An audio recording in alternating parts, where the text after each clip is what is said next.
Hey, Miguel? Miguel?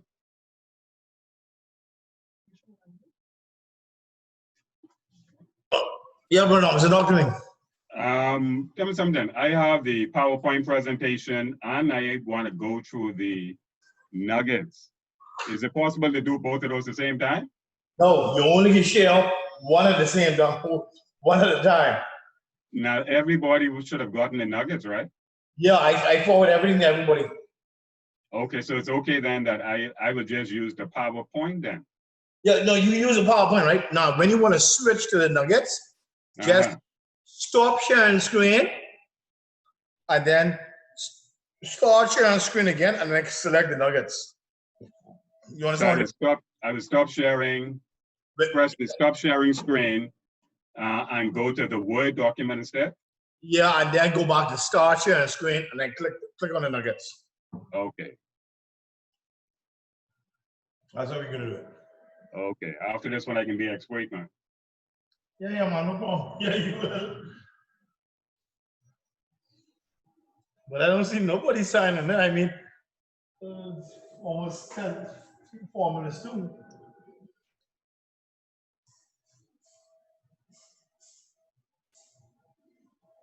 Traffic must be really bad. That's what happened. Okay. Yeah, a lot of people still are working in the office. So. A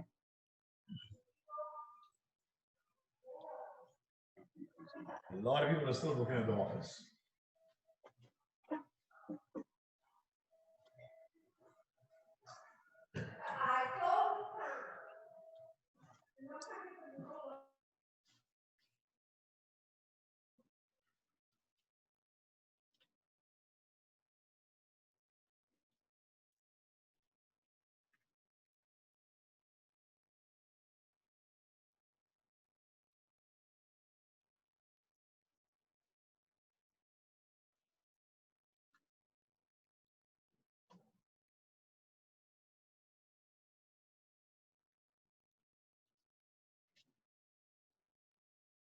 Hey, Miguel, this is Lavon.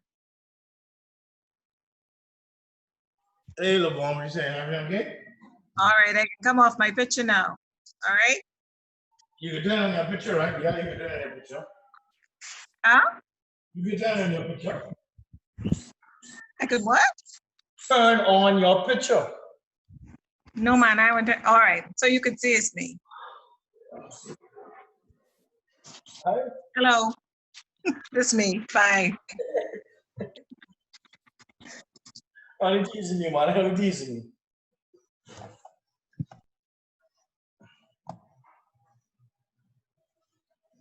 Did y'all get the PowerPoint presentation on the nuggets? Yes. Okay, good.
stay in the classroom tonight.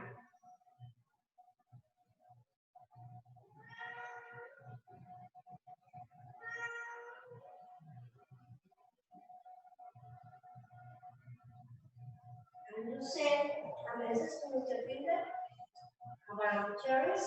I have 3 glasses on. I understand that, but he was asking. Don't know to color was the first He wasn't time. asking. I already told him.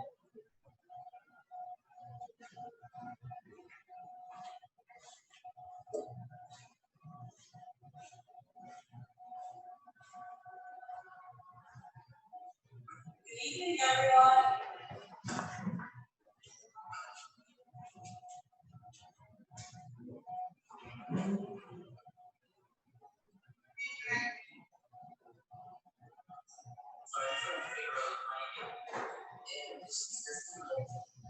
No.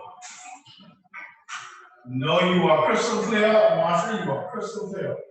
There's no interruptions. No, I know that's going to do. That's what sort of sounds good on that's going to be okay. But anyway, I'll be right here. And it's for the class over there. Okay?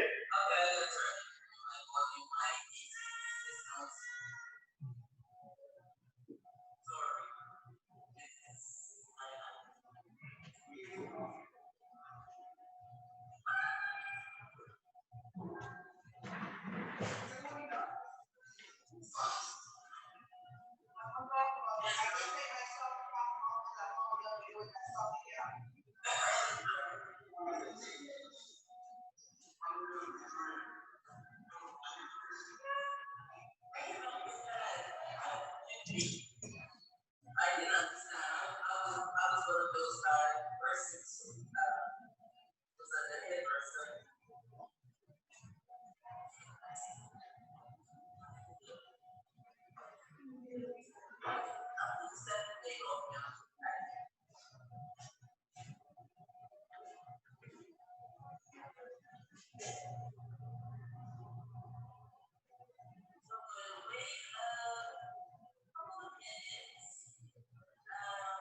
Anyone else?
Tell me if you can see my screen.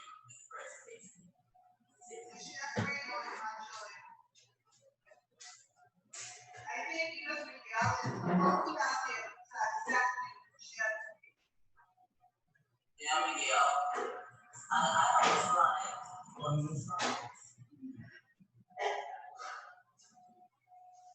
Oh, okay, my lovely lady. Try now. See me share. Do this.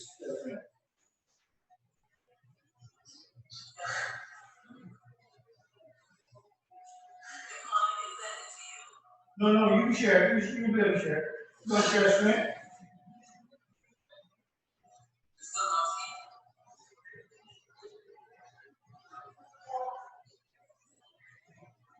Quick share screen.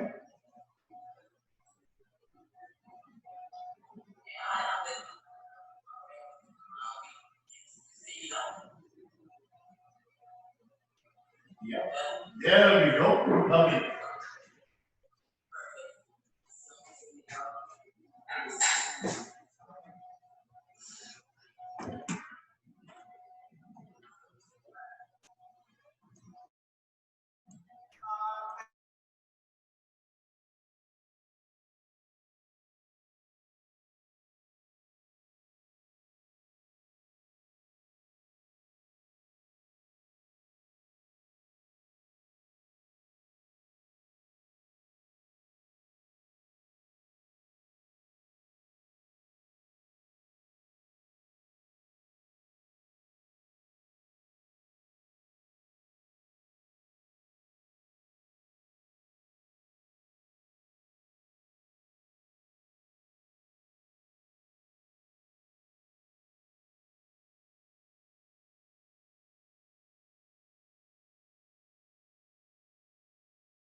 Miguel, Yes, my good man. we give them another 5 minutes. Can we Yeah, commence at yeah, 6:10? yeah, give him another 5 minutes because I know so I don't know understand for the last couple of days traffic has been bad. And What time were you proposing to start? Well, you can start at 6:10 because 6:10? yeah, Okay. because some persons are essential workers even though they're at the bank. Well, the banks people are essential workers, but traffic might be bad. Do you want to say 6:15 just to be sure? Hmm. What? Hey, okay, yeah, okay, 6:15. Coming up. Yes, ma'am.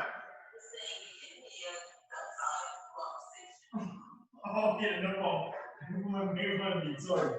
I just no. But I put my microphone on mute on both of us. Just straight to me. Yeah, no, I still sorry. No. I put my I still hear you though.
Good evening to all. This is Stephen Thompson.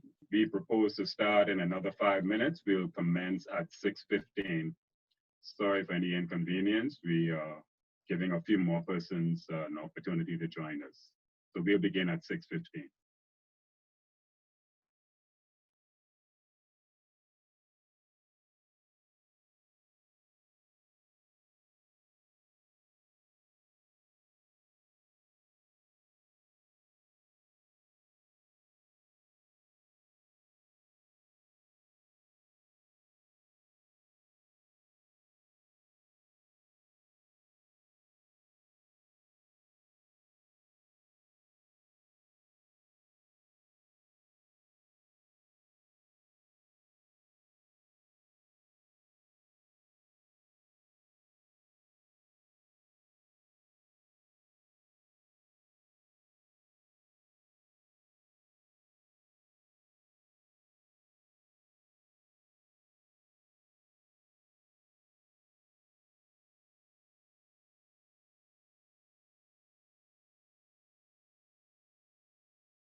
Hola.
Good evening, everyone. As we begin our class for this evening, I trust everybody's doing well. I trust you've had a productive and safe day.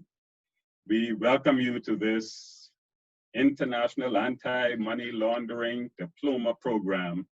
We are now at Unit 12. And so I wish first to commend you for coming this far. You've come this far, and we certainly passed the halfway mark. We're going to deal with Unit 12 this evening. So once again, welcome. And I wish to ask, please, that you would mute your mics in the meantime. Certainly, if you have any questions or something you wish to share, feel free to proceed. But can I ask that you mute your mics at this point? For the benefit of those who perhaps would not have sat in the session with me before, the name is Stephen Thompson, and I'll be very brief on this. I don't talk much about myself. Over 30 years in the field of compliance, worked in the financial services sector for a short period, but the greater part of that 30 years were spent in money law and with regulation. Actually served as the inspector of the Compliance Commission, Anti-Money Laundering for DNFTPs for about 14 years, and we did some other things since that, but it's a pleasure to have you here on this course. What we propose to do, and just so you would know the way ahead for this evening, we are going to go through Unit 12 this evening.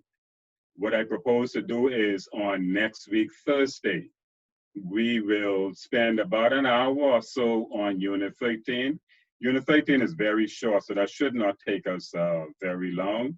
But I will spend the vast amount of our time next week together on the assignment. I know all of you are getting anxious about the assignment. Some of you may already be completed with the assignment and you just need some, some comments on it. Wherever you are on the assignment, we will go through that on next week. We will spend certainly most of our time next week on the assignment. And I trust that will be useful for you. And then we will end our third week, which will go back to a Wednesday. and we will end that on unit 14. So this today will be unit 12. Next week, very shortly, for very short period, unit 13, the assignment, and then our third week, we will do unit 14 and close out. And so what we will do this evening, and I believe that most of you would have gotten the information today. So far, we have the slide presentation, the PowerPoint presentation, and you would have gotten some nuggets. For those who would not have sat with me before, what I usually do is to give a set of what we call nuggets, and that will be a brief summation of the unit. Now, that's for several reasons. First of all, from time to time, persons would like to carry their information to work with them. You may be stuck in traffic. You may want to use it in traffic.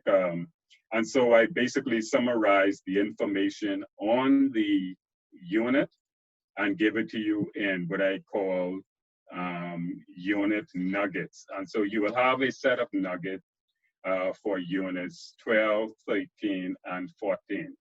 I believe Miguel might have sent to you the nuggets for this evening. So for the most part, you can follow with me on the nuggets which you would have received this evening, along with the PowerPoint presentation. Any questions so far before we go into time together here this evening? Are there any pressing questions at this time? Let me say also, for those who were on with us at 6 or even prior to 6, I wish to thank you for your indulgence on waiting on a few others. But certainly we will try our best to stick to the 6 o'clock hour unless persons have some serious issues with that. And you may need to let me know that, but you can let me know that offline. At the end of the session, I will give you my telephone contact, which will be both telephone and WhatsApp. And so we'll be communicating through these. And so what we want to say to you is, first of all, we want to give an overview of where we plan to go this evening. So we can call that the journey, the aspects of the journey ahead. What I want us to do is, we will be looking at several things this evening. First of all, at the end of this session this evening, you should be able to design an internal AML, anti-money laundering, combating the financing of terrorism, AML CFT compliance system, having regard for governance. Now, we all know the importance of governance. And when you hear the word governance, one of the first things that should come to mind is govern, to lead, to direct. And so we're looking at how you can develop an internal AML CFT system, looking at how the institution is led, the leadership of the institution. We will also be assessing the role of the board. We know that within every institution, the board of directors play an integral role in directing and to determine where the institution goes. And so we look at their responsibility, the board of directors, along with senior management. In addition to that, we will also look at the role of key officers within the institution and how they impact the AML CFT compliance regime. We will also evaluate the role played by the compliance team. I'm sure each of you can appreciate that the compliance team is very, very important when we talk about carrying out the compliance AML system. Those persons working in the compliance function, they have a critical role. We will look at that this evening. We will also look at the role of the money laundering reporting officer in actually ensuring that compliance is up to date and that the institution is complying with all of its AML, CFT laws and regulation. We will go a bit further in defining the skill set that is required for an effective, keyword, effective MLRO. In order for the MLRO to be effective, certain things are needed. He or she needs certain skills. We will also examine why the money laundering reporting officer needs to have some things in place, meaning the MLRO has to be senior. They ought to have a certain amount of autonomy, and there ought to be a certain degree of impartiality so that he or she can discharge duties in the most proficient manner. We will also review some of the common problems faced by MLROs in the institution, and we will take a look at how they can resolve or address some of these problems. And so that is really where we propose to take you this evening. What we want to do is to go straight into the first slide that takes us into how we go about designing an AML CFT system. Now, let us look at the nuggets. Those of you who have the nuggets, you can also follow me with the nuggets. Under the heading Managing AML CFT Risk, Compliance Risk, we will proceed. Let me pause at this time to ask whether everybody has the presentations. Do all of you have the presentations at this point?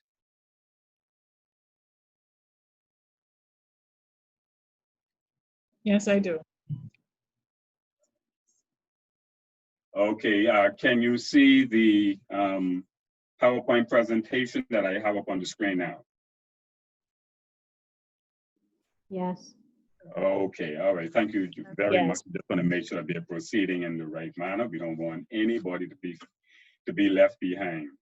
And so we go to the nuggets that deals with managing the AML CFT compliance risk. And notice in this heading, I have the word managing. Managing, you're really talking about how senior management is responsible for creating, the internal controls which help to manage all risks within the institution. Of particular interest to us this evening is compliance risk. Now, in a general sense, we think of risk as the likelihood that something might occur which have consequences. Some of these consequences can be devastating to the financial institution. Now, compliance risk, as noted in your nuggets, refer to the losses which may occur as a result of a failure to comply with laws, regulation, and other standards of good practice. And so if the financial institution neglects to adhere to the regulatory requirements, complying with laws, regulation, the things that speak to good governance, certainly they are putting that institution at risk. Conversely, on a more positive note, when there's an institution that's actually addressing all of the requirements under the regulation, under the law, under good governance, they are less likely to be inflicted by any consequences of compliance risk. Now, we want to go a step further, and feel free to chime in if you have any questions or concerns as we go along. Now, compliance risk is really the broad topic when you're talking about AML CFT risk. Compliance risk is really just one segment of the whole risk regime that an institution might face. I'm sure you can appreciate that institutions face a myriad of risks on a daily basis. Compliance risk is just but one part of it. Now, when we talk about AML CFT compliance, We're talking about addressing how we mitigate the risk that a financial institution might be used for money laundering, terrorism financing, and weapons proliferation financing. These would be the three main ones when we are looking at compliance, AML-CFT compliance. And so with this in mind, we pay a bit of attention also to sanctions obligation.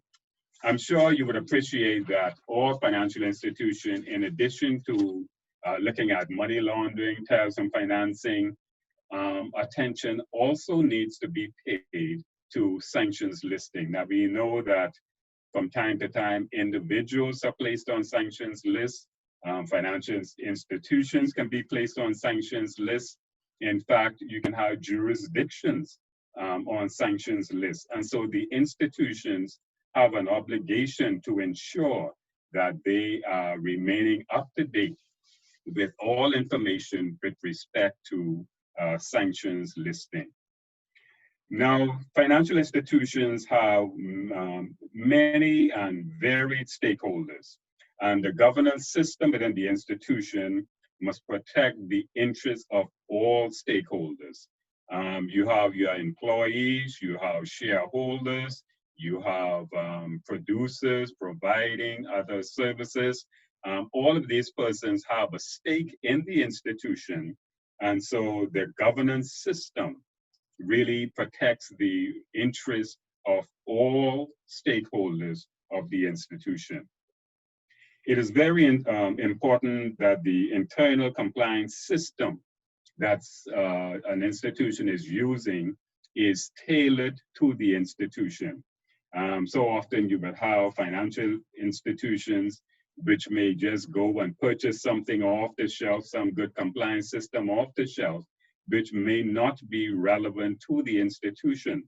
And so as a point of recommendation, a financial institution should always look for the AML-CFT regime or software or system which is appropriate for that institution. I'm sure you can appreciate also that a financial institution needs to consider that when we're looking at AML-CFT regime within the institution, that there are some risks which are internal to the institution, and there are also other risks which are external to the institution. So there are challenges within the institution and challenges outside the institution when it comes to addressing this whole business of risk management.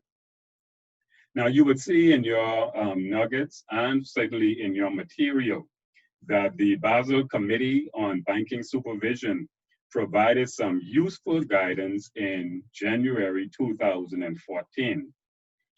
It notes that the inadequacy or absence of sound AML-CFT risk management exposes banks to severe risk, especially reputational, operational, compliance, and concentration risks. It goes further to mention that some of these risks, if they are not managed properly, can result in serious enforcement actions. And so the institution can avoid some of these serious consequences if they have a proper AML-CFT policy and procedure in place. Now, although Basel would have mentioned this about banks, the same holds true for all types of institutions. Going a bit further, as we mentioned earlier, financial institution needs to be cognizant of the fact that there are external and internal factors which can really impede the success of their AML-CFT program. In terms of the external factors, let's look at some of those first, and you can follow me on your nuggets. The external factors, we're looking at those things that speak to the regulatory regime. When we speak of regulation, we need to be mindful of both national and international standards. Remember, financial institution it's really operating in a global setting. In fact, to put that another way, financial services is global. Therefore, we need to have the proper systems in place which addresses global risk. Remember also that criminality is cross-jurisdictional. There is no particular jurisdiction which is immune from criminal activity. Hence, all financial institutions need to be mindful of how risk will be managed and mitigated. Now, we know when we talk about global AML CFT, one of the first organizations which should come to mind is the Financial Action Task Force. Certainly, we know that the FATF is the standard bearer when it comes to AML CFT. I wish to remind you also that every financial institution, irrespective of its size, is tied into what we can call the global connection. I will give you an example as to what I mean by that. No matter the size of a financial institutions, let's look at this in the Bahamian context, all have a local regulator. That local regulator is accountable to someone at the national level. There's a national anti-money laundering regime to which that financial institution has to report, and the regulator reports to the national overseer, so to speak.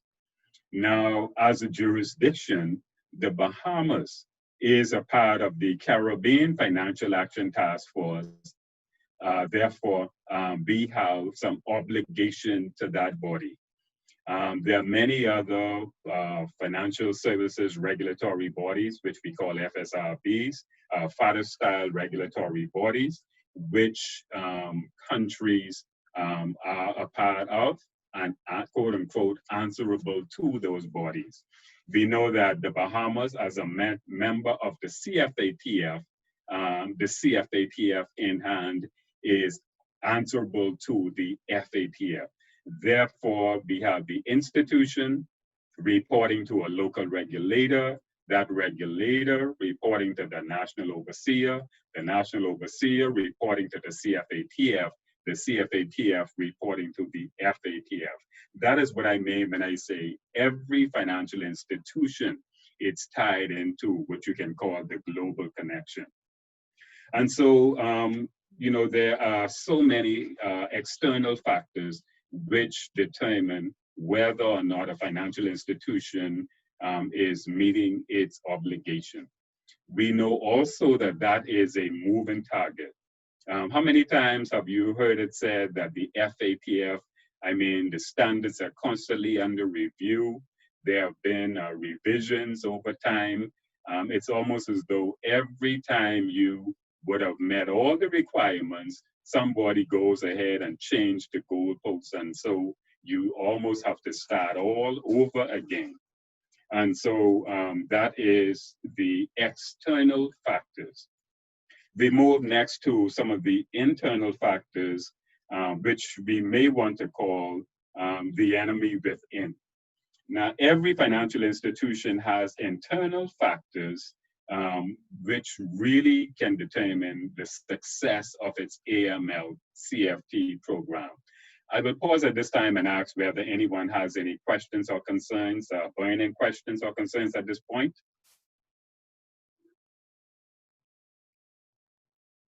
Okay, I take it we are all on the same page. We will proceed. One of the first things that we want to look at from the perspective of internal factors will be the risk appetite of the firm. Once again, these are shown in your nuggets. When we speak of the risk appetite of a financial institution, we're speaking to, well, how far do they want to push the envelope? We know that there are many institutions which welcome risky clients. They welcome risky products. They offer what we may call risky services. And then you may have some other institution which you may call risk averse. They don't really care to be dabbling in too much risk. They try to keep the risk level as low as possible.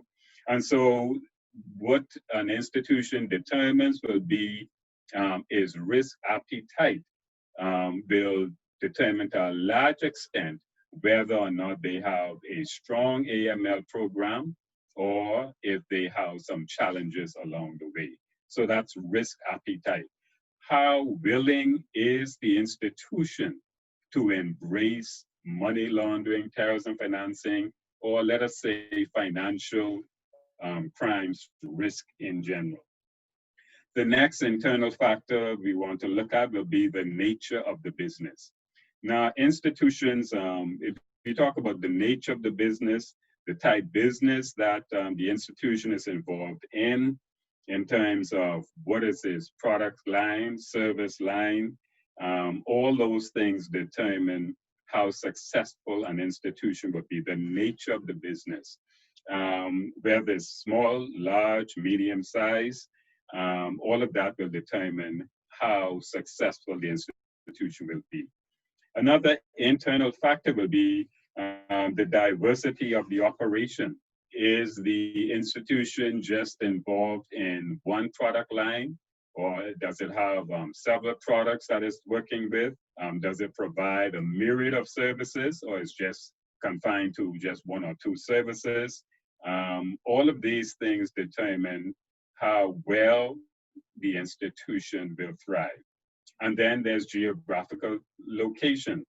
Obviously, an institution will be challenged based on its geographical location.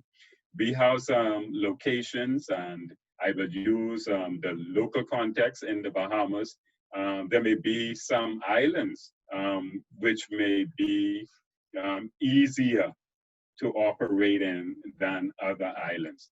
We have some jurisdictions, many in the Caribbean, which because of the level of criminality, that will have an impact on how well the institution thrives within this criminality that is all over the world. So geographical location, it's also a key factor.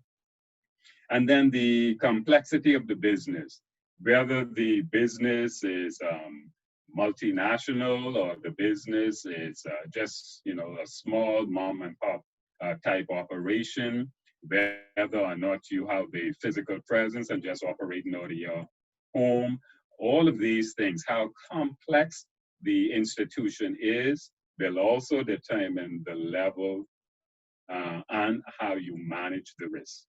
The scale of the business is another internal factor that we wish to look at. What is your sales level? How big is the institution? Are you doing business just in New Providence, or you're doing it throughout the entire country? You're doing it in the region? You have affiliates in other parts of the world? All of these things will determine exactly how well you manage risk. And then there's the volume of the transaction. This is a critical factor. If you talk about an institution that has just a couple of transactions in a given day, week, month, they will perhaps be better able to manage a and another institution that has huge volumes of transactions, particularly there's many of those transactions are cash-based. Certainly that institution at a far greater level of risk than one that has a smaller volume. And then the final thing we want to look at in terms of internal factors will be the value or size of the transaction. Definitely an institution that is dealing with small transactions, small value transactions, their risk will be minimal as compared to an institution that is dealing in large value in terms of their transactions. And so in creating, that's it for the external and internal factors which really impact how well an institution manages risk on a daily basis. Now, to go a step further, when we talk about this AML CFT regime, in order to create an effective, keyword, effective compliance environment, there are two very important considerations that the institution ought to take into account. The first one is the introduction or creation of systems and controls which are maintained properly. They have to be properly maintained. So often institutions may start off very well with good systems and controls on paper. They may start off implementing them. However, a lot of institutions may not be as cognizant of the importance of maintaining and managing the risk as they ought to be. And that's the first factor. The second factor is the institution ought to have a healthy attitude towards the benefits of complying with standards. Now, when we talk about the attitude within the institution, I know some of you may already be thinking of that speaking to the culture within the institution. Now, an institution that has a culture of a high level of compliance, wanting to do the right thing, wanting to comply with laws, rules, regulation, high standards, those type institutions do better than those that do not have a good attitude towards compliance. We know that there are some financial institutions which are profit-driven, and because they're profit-driven, sometimes they may be more lax when it comes to ensuring that they dot all their I's, cross all their T's in terms of their AML regime. And so the attitude towards compliance is very, very critical. Allow me to say right now that when we talk about the attitude, we will flesh this out a bit more as we go along, but I will say even at this point, it is really the board of directors and senior management which determines the quote unquote culture or attitude within the institution. We'll come to that a bit later. Now, just to share with you that a good compliance culture is an invaluable asset for an institution to have. One cannot quantify how much money an institution can save from avoiding prosecutions and fines. When you do the right thing, when an institution is complying with laws and regulation, sometimes that may be so abstract that no one can really see the value of it. I remember when I spent some time as a regulator, I always said to my regulated entities, it's best to pay now, meaning take some money, put into proper controls, put in your systems, get the right resources, get the right people, pay now or pay later. And so if you do not make the proper investment up front, you can find yourself paying more a bit later. And it's difficult to quantify that because you don't know how much money you would be saving until the regulator comes in, finds that there are some weak areas and your institution is hit with a hefty fine. Nobody wants that. And so let us know that the ultimate responsibility of compliance rests with senior management. I also want to share with you that the compliance area is the key part of governance. Remember, when we talk about governance, we're talking about leadership. It's all about leadership. When an institution is led properly, when it's managed properly, it is less likely to get into trouble with the regulators. Now, when there's a board of directors or senior management in place, they must show the importance of effective leadership on a daily basis to ensure that there's good compliance. So managers, senior managers, the board really ought to be leading by example. Now, the money laundering and terrorism financing defenses of a financial institution are only as strong as the most nonchalant or most non-compliant employee within the institution. Remember that one person, only one person, can bring down a whole institution, no matter how big, no matter how robust, no matter how successful the institution might be. One person can bring it down. We can look at that one person as being the weakest link within the institution.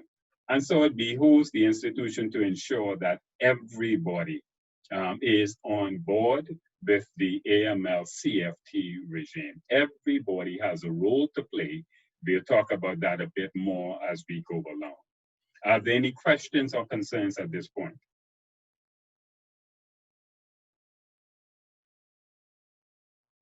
Okay, we will proceed. I wish you to note also that the AML CFT professional, in many cases, that some of you who are already in the institution need to be on his or her best game every day.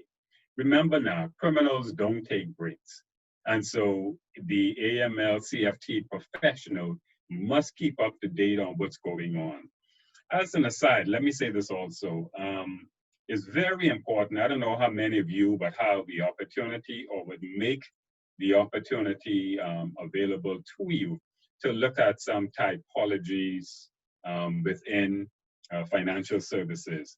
You will see how criminals would have laundered monies in the past in various sectors. We have money laundering typologies from every sector in financial services. So you can look at that, and for those who may not know, the Egmont Group, which is really the governing body of financial intelligence unit, they produce a set of typologies for every facet of financial services. And so if you're in a law firm, if you're in an accounting firm, if you're in a real estate, private banking, commercial banking, whatever you're doing in terms of financial services sector, you can find some typologies, meaning you would see how criminals would have infiltrated and adversely impacted your type of institution. Now, let me hasten to caution you that when we're looking at typologies, typologies are only good enough to say this is what criminal, this is how the criminal infiltrated businesses in the past.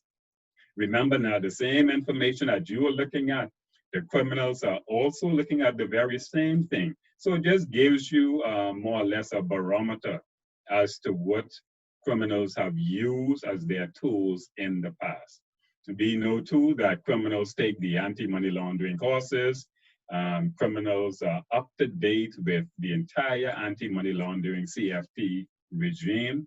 And so you as the compliance professional, you need to continue also to stay abreast of all that's going on. And so the final point I will make on that is a careless or unqualified compliance professional can do untold damage to an institution. Let me put that in a more positive light. Certainly the compliance professional who is vigilant, the person is basically doing a good job in ensuring that the AML CFT systems are being adhered to on a daily basis. That person is a great asset to his or her institution. Going a bit further, we want to look at the compliance, what we call roles and responsibility.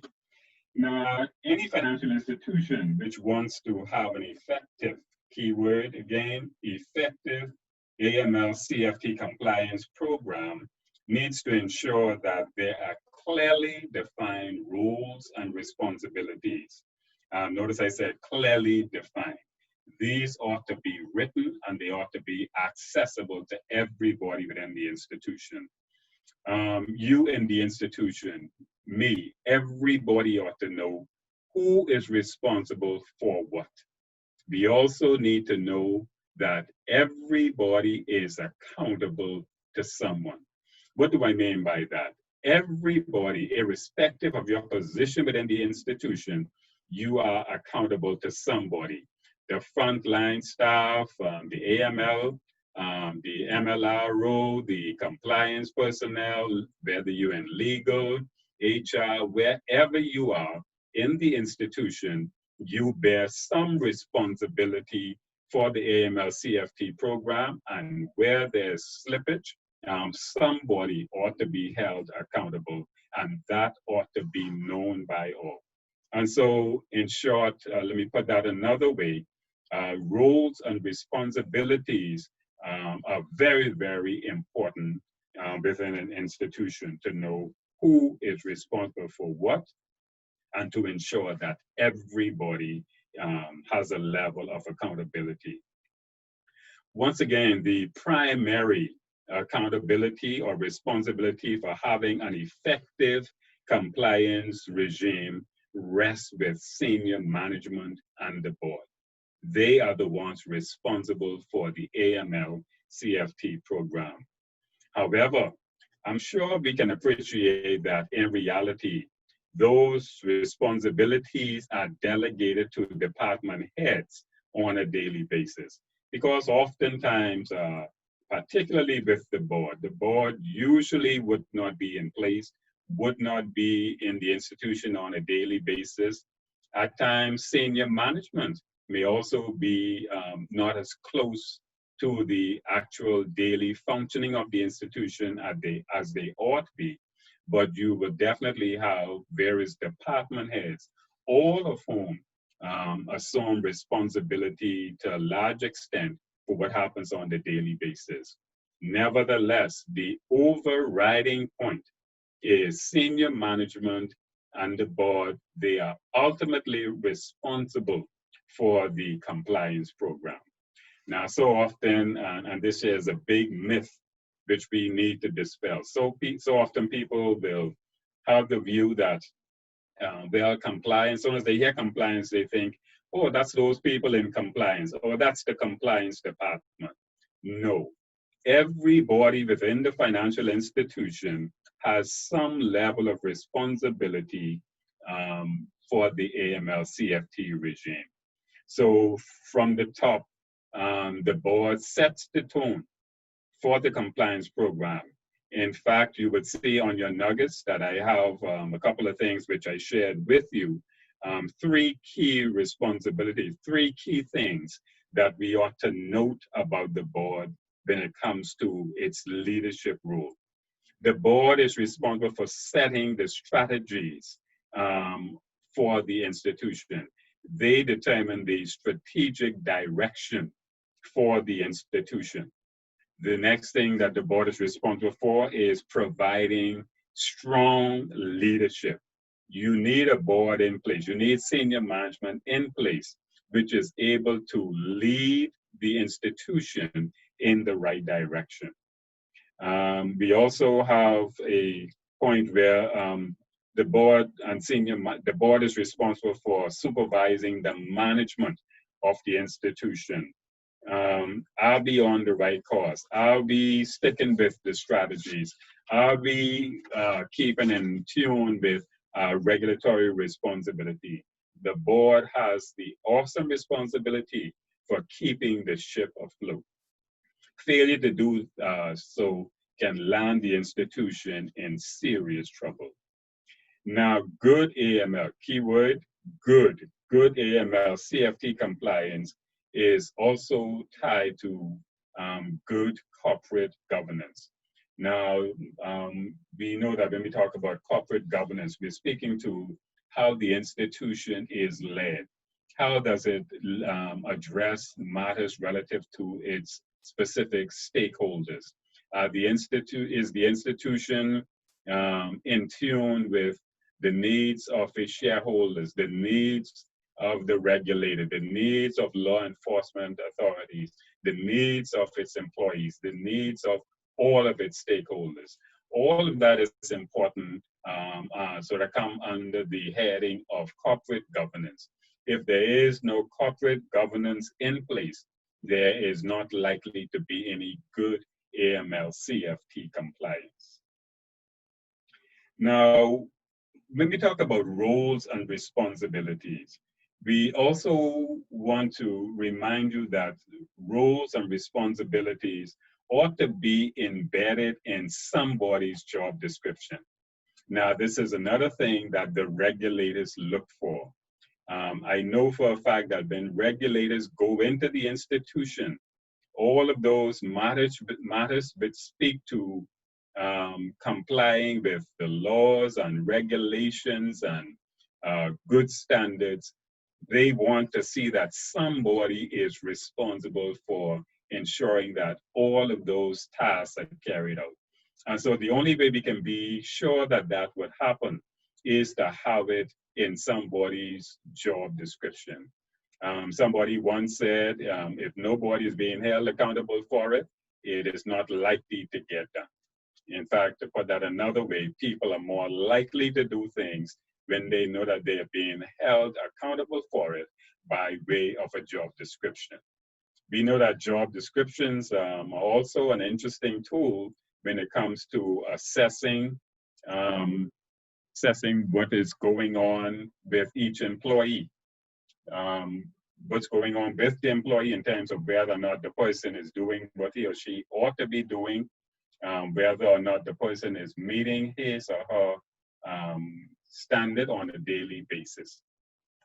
And so very, very important that all AML-CFT responsibilities go to the job descriptions of somebody. Are there any questions or concerns at this point? No, sir. Anybody wish to, sorry, go ahead, please, go right ahead. No, sir. Thank you very much. Okay. No. What we will, so was somebody making a point? Okay, we will proceed then. I thought somebody had a question or concern. So looking back at a point I mentioned earlier in terms of the internal factors which an institution ought to be concerned about, there's other points that I may wish to mention to you, and these are also in your nuggets, and I hope that you are following me in your nuggets. The financial institution have several other risks which I wish us to look at right now. There's a risk of failure to manage money laundering and terrorism financing risk effectively. There's another risk of failure to prevent money laundering or terrorism financing from taking place in the first instance. The point there is that institutions ought to be proactive. Put in your mitigation strategies so that you can avoid money laundering and terrorism financing from happening, as opposed to trying to explain to the regulators afterward what went wrong.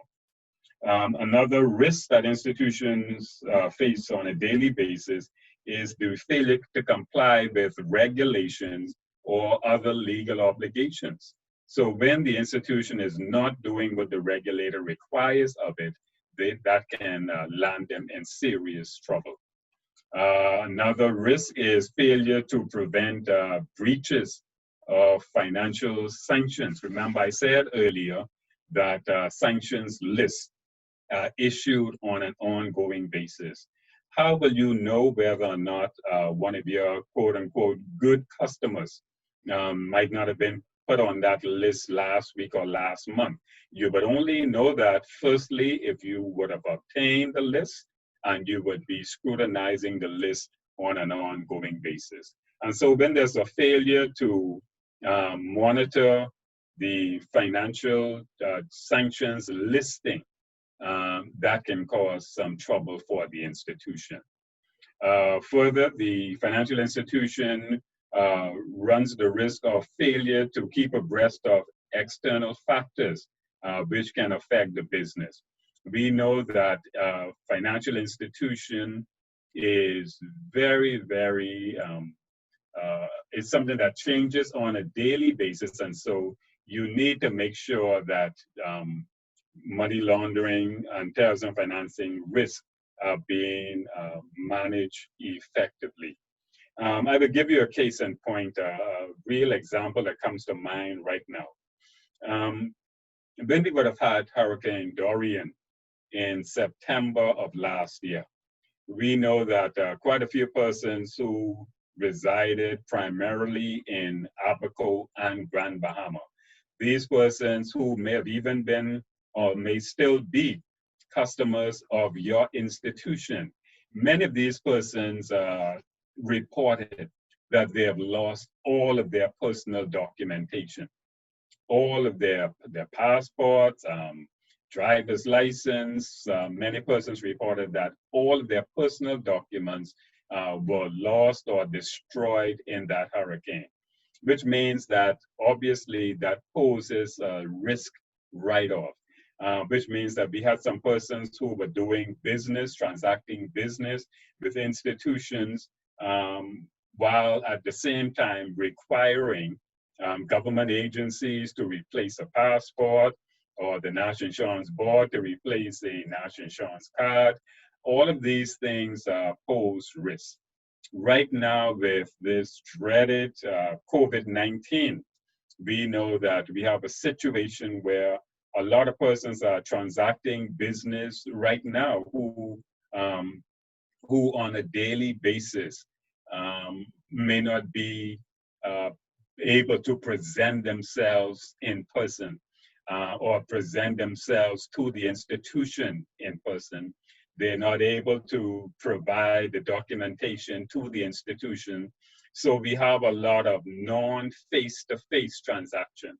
I am sure that every one of you would appreciate and agree with me that non-face-to-face transaction poses a high risk for criminal activity. We're not getting into who's at fault and how we address things like this. The main point is, as things change in the country, as we go through different seasons within the country, within the institution, the compliance professional needs to be flexible enough to know that sometimes we may have to approach our work differently. That is the salient point that I'm mentioning there. And so to take that a step further, the board of directors really rely on the AML-CFT team to design, implement, and monitor the AML-CFT framework. Because we know that the board of directors, and let us drill down a moment when we're talking about board of directors. Some of you or some persons may be of the view that perhaps some board members get a hard hit, some persons are too hard on them. But let's be fair to them. Many persons who serve as directors on boards are not involved in the financial institution. To take that a step further, some of them are not even cognizant of all of the intricacies of the institution. Some of them may not even be keenly aware of the product line and the inherent risk in certain products and certain services.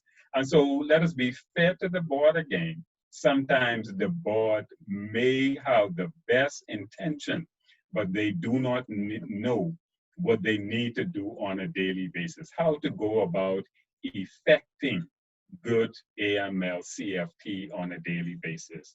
And so the board relies on the compliance team to design, first of all, put together the program.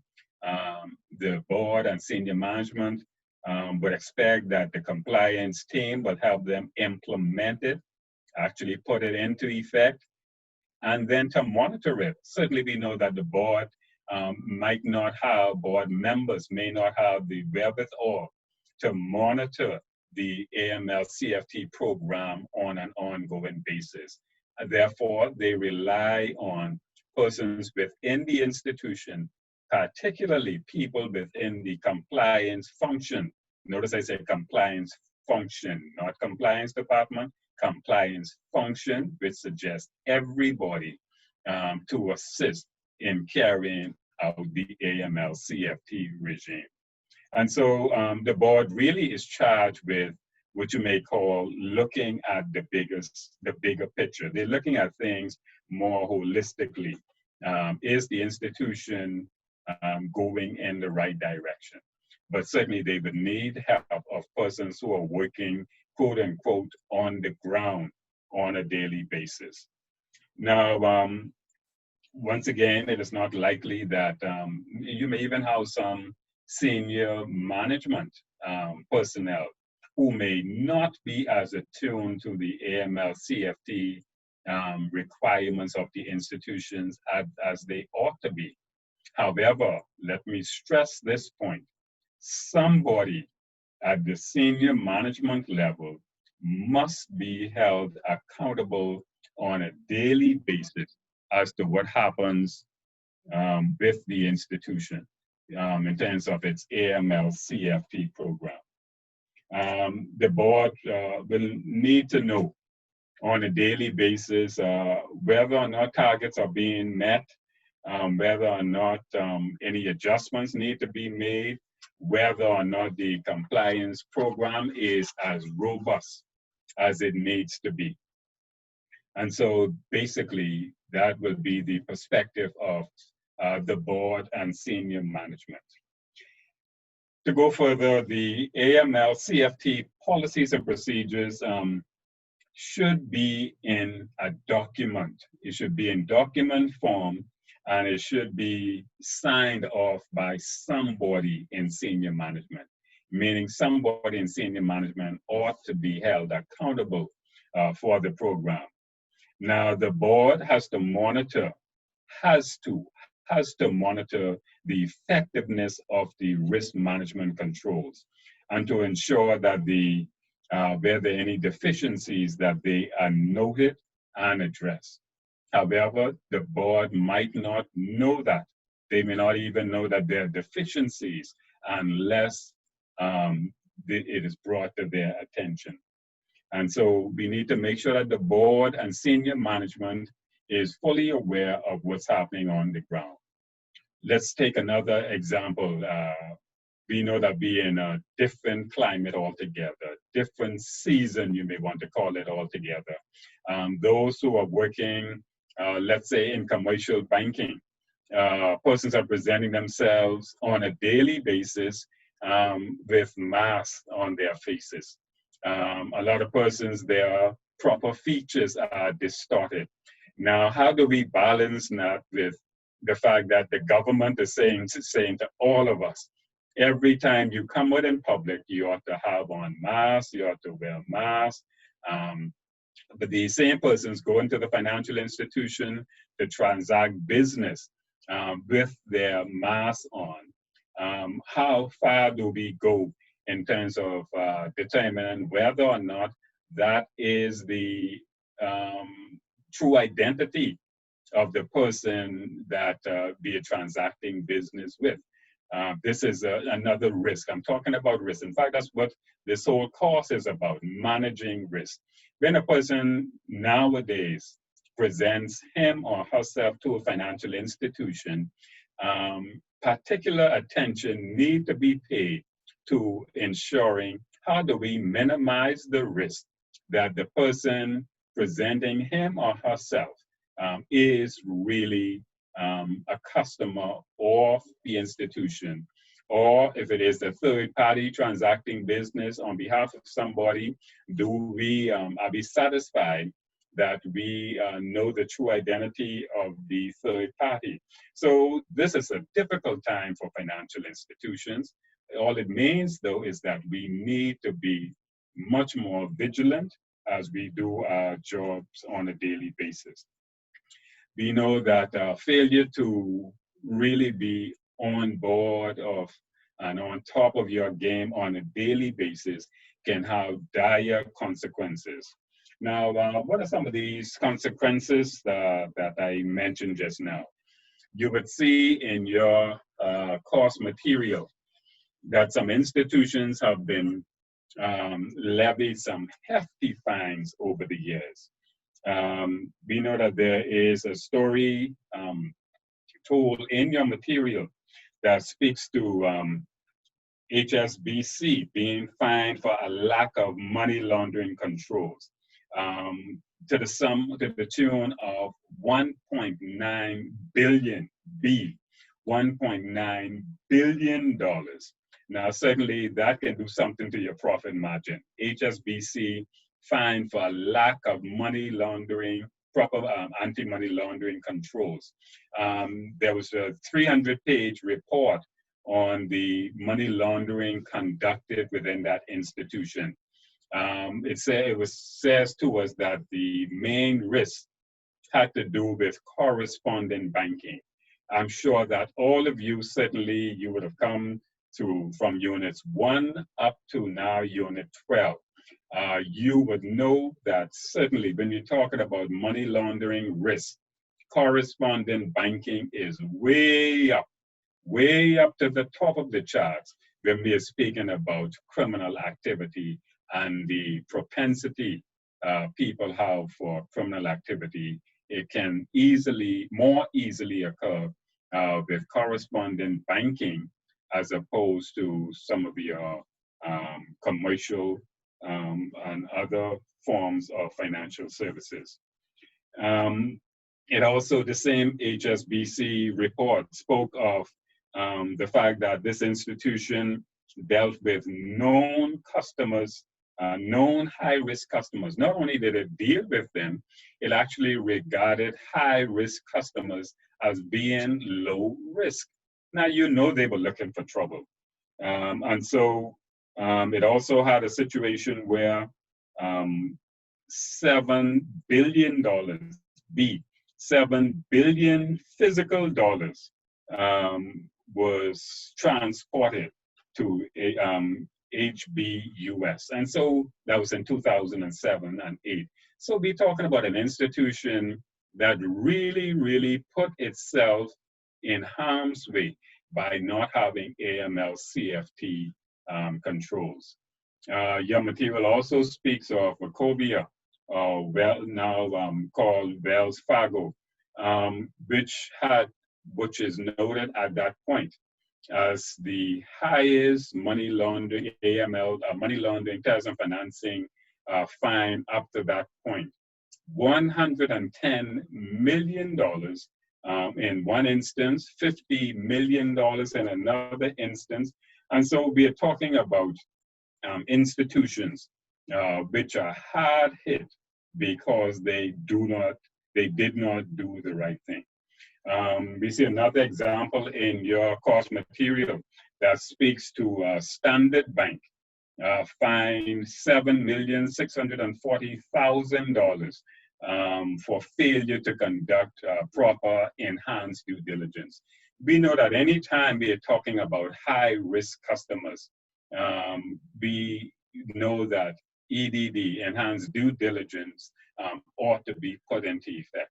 We know that when we speak of enhanced due diligence, we are talking about persons like politically exposed persons, your PEPs, several other groupings which are known to be high risk.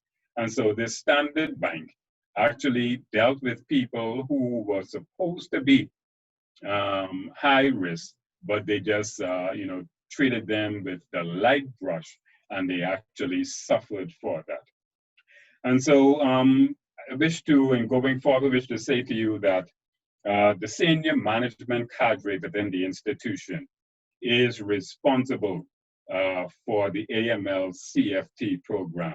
And we say senior management, particularly where there is no board or the board is inactive for whatever reason.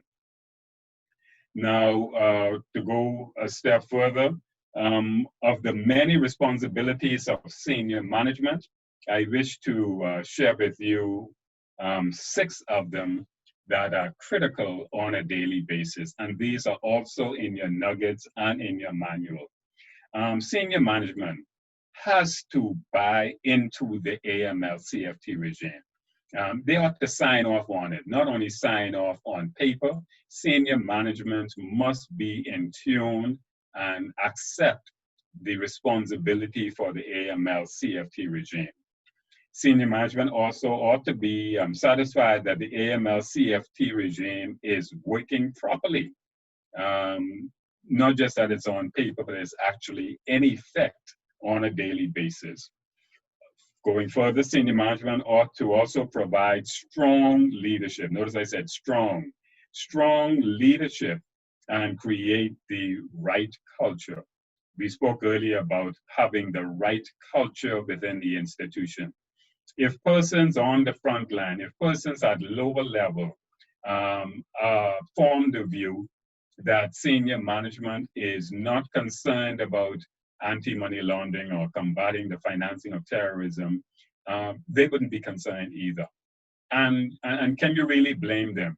They are killing out themselves on a daily basis, putting themselves at risk, confronting and transacting business right up front against the backdrop that their senior management team is lax or do not have a concern about proper or effective AML CFT. And so senior management actually sets the tone. We talk about the tone at the top. Senior management is also responsible for communicating with the MLRO CEO on a daily basis. And so the money laundering reporting officer, compliance officer, those persons ought to be regularly communicating with senior management and vice versa. Senior management also need to be confident that the process is working and that there's an audit process in place so that when things are not going right, somebody is aware of it and that it is being, corrective measures are being put in place. Senior management should also be very careful that, that they ought to be willing at all points in time to make decisions. If you need to take make corrective decisions on a daily basis or on a monthly basis or on a spur of a moment, senior management ought to be ready to do that on a regular basis. Remember also that senior management ought to be operating from the standpoint of putting into full effect a risk-based approach to anti-money laundering, combating the financing of terrorism.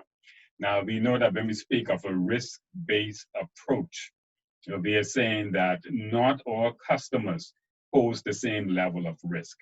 Not all products and services have the same level of risk. And so risk-based approach says that we should approach and manage risk based on first the propensity for them to occur and the amount of damage they can place or inflict on the institution if they do occur. Meaning you don't, take a big broad brush and treat everybody the same way. And that's why risk profiling and things like, making sure that you have your proper risk identification measures in place so that you can properly, effectively identify your customer base, your product line, and your service line. There are several, are there any questions at this point in time before we go any further? Okay, we will proceed. There are some other things that senior management needs to do. They need to make sure that they are engaged in the process. You cannot have an effective AML CFT program in the absence of senior management. They ought to be intimately involved in the process on a regular basis. They also senior management ought to own the process, own the AML CFT process. They ought to take full responsibility for the outcomes, whether they're good or bad. So often people are quite willing to accept responsibility or really say that, oh, that was my doings when the results are good. No, the flip side of that is when things go wrong, and they sometimes do, but senior management ought to be matured enough. They ought to be accountable enough to accept responsibilities when things do not go in the right direction. Let me say to you also that regulators are very forgiving when they know that senior management was more forgiving, I should say, when they know that senior management is on board in the institutions on a daily basis. They're working with the institution. They are in tune with everything that has happened. The regulators come down harder on an institution when they recognize that there's a breakdown in communication. Senior management doesn't care about what's going on. There's not proper line of communication, both upward and downward. The regulators are very concerned when that happens. Now, if I'm not mistaken, I think we have someone in the class from the Great Central Bank. I'm sure that they can concur with me that regulators are more amenable to working with institutions when there is cohesion, when there is a collaborative approach to AML-CFT. And so senior management ought to also always be held accountable for any shortcomings within the institution. Now, the FCA has a handbook which addresses some senior management responsibility. I will ask that you go through that at your own leisure. I will just make one point and to say that you will see that there's obligations for senior management for Jersey and Qatar on pages 470 and 471. And so what I will do is to summarize the responsibilities of senior management.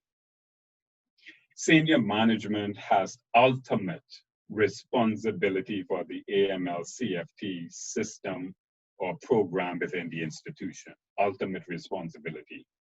Senior management also need to identify the the money laundering and terrorism financing risk. In fact, all the risks which an institution face ought to be known by senior management, and they ought to ensure that measures are put in place to mitigate and effectively manage these risks. Senior management is also responsible for implementing the controls to mitigate the risks which the institution faces. And senior management is responsible for monitoring the controls to ensure that they are working properly. Nevertheless, we seem to have been beaten up on senior management and the board. I want to close this area by saying that every employee has a responsibility for complying with AML-CFT controls. Every employee. I just wish to just mention the last point. One more thing about senior management is that there ought to be proper flow of information, both upward and downward. It ought not be a situation where senior management only sends information down. They ought to also be receptive to information coming up. This is how institutions learn a lot from persons on the ground, the customer-facing staff. They see a whole lot that senior management can benefit from if they are receptive to hearing from frontline staff. And so there ought to be a two-way line of communication. Senior management also ought to minimize any gaps or overlaps within the institution. Now, over the years, and unfortunately, the Bahamas also suffered from this in the early 2000s, when the Bahamas was blacklisted in 2000, everybody became conscious and sometimes overly cautious to the point where there was a lot of regulation going on in the country. I mean, people were just going far left in some of the things that were being required of customers, and to a large extent to the detriment of the sector altogether. We need to strike a balance and ensure that there is good compliance, but that we do not over-regulate. And the final point in this section would be to make sure that there is cross-departmental cooperation. I cannot overemphasize how important it is that there is proper communication, proper dialogue, collaboration across the whole institution. Now, the compliance professional, the compliance team, play an integral role in AML-CFT compliance. In many jurisdictions, you would find that the role of AML-CFT to design, implement, and even manage the AML-CFT program is held by the compliance team. Once again, when we say compliance team, we're not just talking about the compliance officer or the MLRO. We're speaking of everybody who works in the compliance function. Now, other tasks of the compliance team, which are noted on your nuggets, I would just mention 4 of them. The compliance team, people working in the compliance function, are responsible for identifying and quantifying money laundering and terrorism financing risks facing the financial institution. They should identify and quantify, meaning put a value on it. We know we have risk identification, then risk categorization, whether it's deemed to be high risk, low risk. All these things are done by the compliance team. Very, very important task. And then it's really the compliance team that determines the risk appetite of the financial institution. We spoke of risk appetite earlier. How far is the institution willing to go when it comes to risk? The compliance team is also responsible for identifying the best means of managing, mitigating the financial institution's exposure to risk on a daily basis. Now, please note that all parts of the financial institution must accept responsibility for compliance. Everybody is responsible for compliance in general. Because the process is ever changing, and you may have somebody who may not even be in the compliance function, who may recognize a risk, but if they fail to bring it to the attention of the appropriate persons, the institution can still get into trouble. And so everybody must be willing to share what he or she recognizes as being new risk. And sometimes risks present themselves new on a daily basis, which may not have even been considered by the compliance team. And so when we're talking about money laundering and terrorism financing, we need to recognize that the entire institution, everybody has a role. And that is why we look at what is called the multidisciplinary approach to this whole business of anti-money laundering.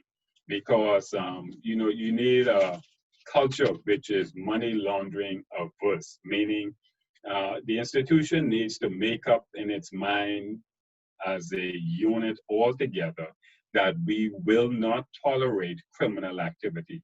We will not assist people in financial crimes within this institution. That goes again to the culture of the institution. When an institution has a culture of strong AML, CFT regime, that institution is going to be less likely to fail than one which does not.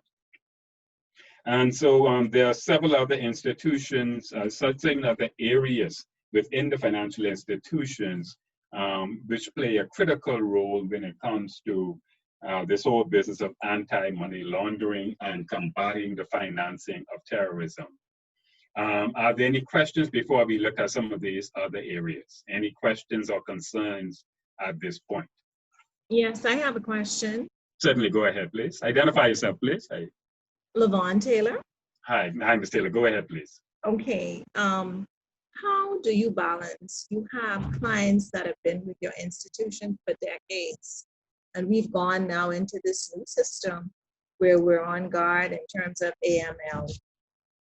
How does the compliance area balance the fact that these people have been with you for years and you're going to now bombard them for different documentations that are now in place, and you're going to put them as not being compliant because they don't have it? But then when they opened up the account years ago, they were fine. Okay, thank you. Very good question. Very good. Now, what I want to say to you is, and all of you on this session, one of the most important, if I can put it that way, units within your course manual is Unit 10, which speaks to customer due diligence, CDD. We know that CDD is tied into one of the strongest of the 40 FATF's 40 recommendation. In fact, we know that recommendation 10 speaks to customer due diligence. And answering your question, once you would have onboarded the person properly, once you would have done the right KYC, once you would have effectively identified the true identity of that person, meaning not just the person in name, not just recognizing a face, but knowing all that needs to be known about that person. If you're talking about a person who owns a business or operates a business, or a person whose information you would have obtained on their salary, you would have created a profile on that customer. Now, you as the compliance professional, you bear the responsibility of not just the KYC, but also the CDD, which goes a step further, and the ongoing monitoring, meaning that you should be keeping abreast of any changes in the profile of that person. Once you're satisfied that that person who you would have known, you say, for decades, has not changed materially, the person, as far as the information you can gather, does not pose any greater risk to the institution than he or she presented in the past, you need to put forth the case to management. And then it's a management, if you have to push this up as far as senior management or even the board, that, you know what, we ought not put undue pressure on this person. We're already in a delicate situation. Everybody is under stress. Everybody's pressure is up, so to speak. We ought to be fair to our long-standing customers. If we have a customer who we have regarded as low risk for decades, there's no way that come COVID-19, unless we have something to substantiate it, that that person should be moved from low risk to some other risk category overnight. We need to be fair to people. We are living in a real world. We need to mitigate the risk as much as is possible. But you on the front line, you need to also look out for the welfare of your customer. You remember very early in the session, I spoke of the AML CFT program looking out for the interests of all stakeholders. One of the main stakeholders of a financial institution is its customer base. And we cannot put people through the ropes, run people through hoops, because things have happened, and we know that the world is in a delicate state now, and we need to be as vigilant as possible, but we cannot go far left and treat people differently unless we have something to substantiate it. So in short, let me put a short answer to that question. Go back to your CDD information, go back to all of your information that you have on the customer, all the available information, and unless you have reason to do otherwise, treat that person the same way you would have treated them in the past. Real things have happened over the last couple of months. People have lost documents. People have lost income. People have lost loved ones. There's some serious, very, very sensitive things happening, and we need to be cognizant of that. I trust that does that help in your question? Yes, it does. I actually deal with international people, and I think our zeal for this new culture might have driven some customers out the door. Oh, I'm sorry to hear that. I know business wants to do that unless, of course, let me qualify that, unless it has reasons to do so. No institution should want to lose good customers. If you had a customer, long-standing customer for decades, to me, and I think the last unit you would have looked at, I think unit 11 speaks to your exit and escalation process. Nobody wants to exit a customer relationship unless they really, really have to. That's very unfortunate, and I think all institutions ought to guard against that. Qualify it unless you have reason to do otherwise. Thank you so much. You're welcome. The next point I want to mention, and your question is a good segue into my next point I want to raise, is speaking of this multidisciplinary approach to anti-money laundering, combating the financing of terrorism. Many areas within the institution play critical roles in this process. When I go straight to one called human resources. When we speak of human resources, the human resources area is responsible for, basically hiring folks, recruiting new staff. And so it is their responsibility to ensure that as much as is possible, that credible people are brought into the institution. And so when it comes to AML CFT, human resources ought to be responsible for background checks. Once again, we must be tempered in the way we do that. Not to go overboard, but we need to know who it is HR is bringing on board. Anybody who would have been in any of my classes perhaps would have heard me use this example. And it still fascinates me today.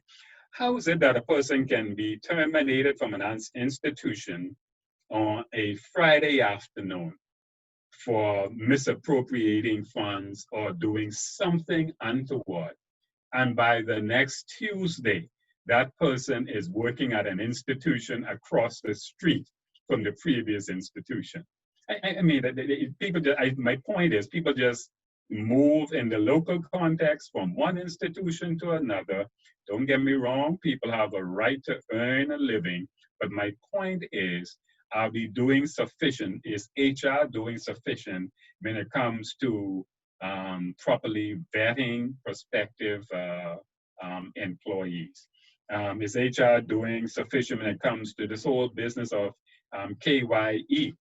Now, everybody knows about KYC, know your customer regime, but HR also ought to be concerned about knowing the employee. We know that there are some employees who their salary, and I don't say this in a disparaging way, but they make a minuscule salary, but they have a lifestyle which is not consistent with their salary. Don't get me wrong, let me hasten to say, we know that people have other means, and that is not the only criterion. However, it ought to be a concern of HR when persons present a profile which is not consistent with the employee that you know. Other points would be, and you perhaps would have dealt with this in earlier units, but it bears repeating now. You have some employees who avoid telephone calls. They get itchy every time they're told somebody is asking for them, somebody's on the line, they seem dodgy. Customers come into the institutions and they only want to deal with specific employees. All of these things are things that HR compliance function in general ought to be concerned about. But back to HR. HR is responsible for recruiting the right people. HR is also responsible for remuneration, making sure that people are paid properly. You know, and don't get me wrong, let me preface my point by saying there's never, ever, ever an excuse to do something wrong. But some people have the view that if they aren't paid sufficiently and they are bringing in too much money, so much money for the institution, sometimes people find crafty ways to supplement what they, notice what I'm saying, they may regard as being underpaid or undercompensated. HR ought to look at remunerations in general, that people are being properly remunerated for their services. HR is also responsible for ensuring that there are clear policies on things like honesty, ethical standards. How do we set the ethical tone of the institution? HR determines for an institution, or the HR policy should determine what is acceptable in an institution and what is not. All of that is done by HR. HR is responsible for the disciplinary protocol within the institution and should ensure that people do not do wrong and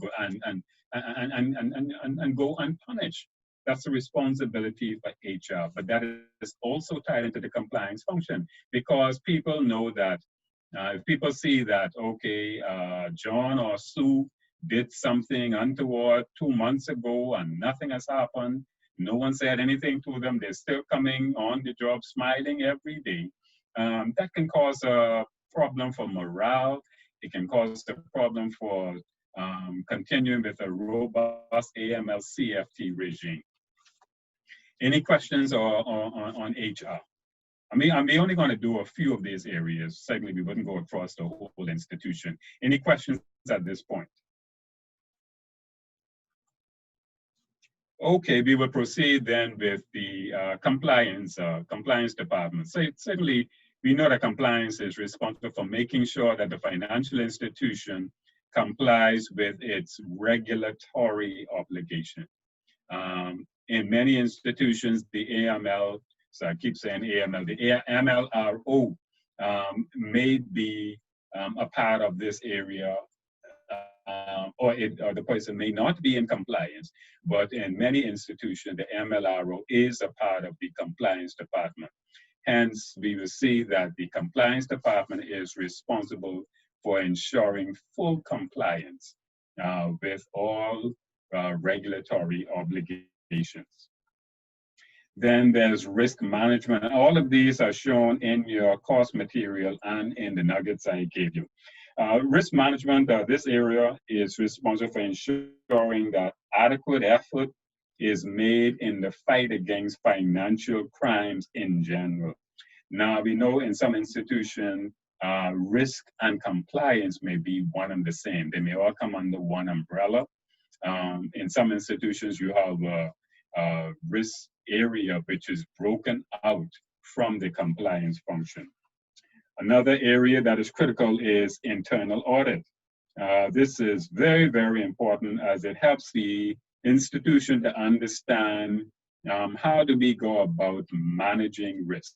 The internal audit department is an independent, keyword, should be an independent, objective body which brings to the forefront an assessment of how the institution is managing its risk. And so internal audit is very important. We know that a lot of times there's a lot of tension between internal audit and the business section. Persons who are trying to promote business sometimes go to great lengths, let me put it that way, to ensure that, that they bring in customers and that they meet the bottom line. Internal audit sometimes has some concerns about that, in that sometimes some of the controls are not adhered to for the benefit of bringing in some customers who ordinarily may be posing an unnecessary risk to the institution. So internal audit provides a very important function in the institution. And then we take that a step further and look at the internal audit report. Internal audit reports are very, very important in that they show the institution things that may have gone wrong. More importantly, it usually helps with providing some corrective measures. And so the internal audit report is a critical area of the financial institution. Next, we go to the audit and financial advisory services.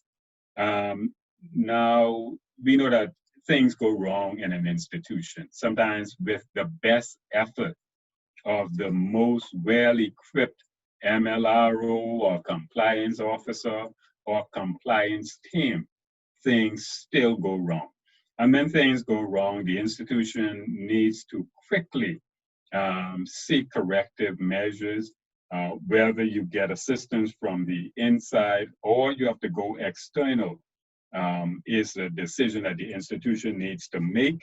But within the institution, the audit and financial advisory services can help the institution in putting corrective measures in place once something has gone wrong. Any questions or concerns? Okay, next we go to the legal counsel. Very, very important role within the institution. The institution should rely heavily on the legal counsel. And I'm sure all the lawyers in this class will say amen to that. The institution ought not try to survive without proper legal advice, legal guidance, legal counsel.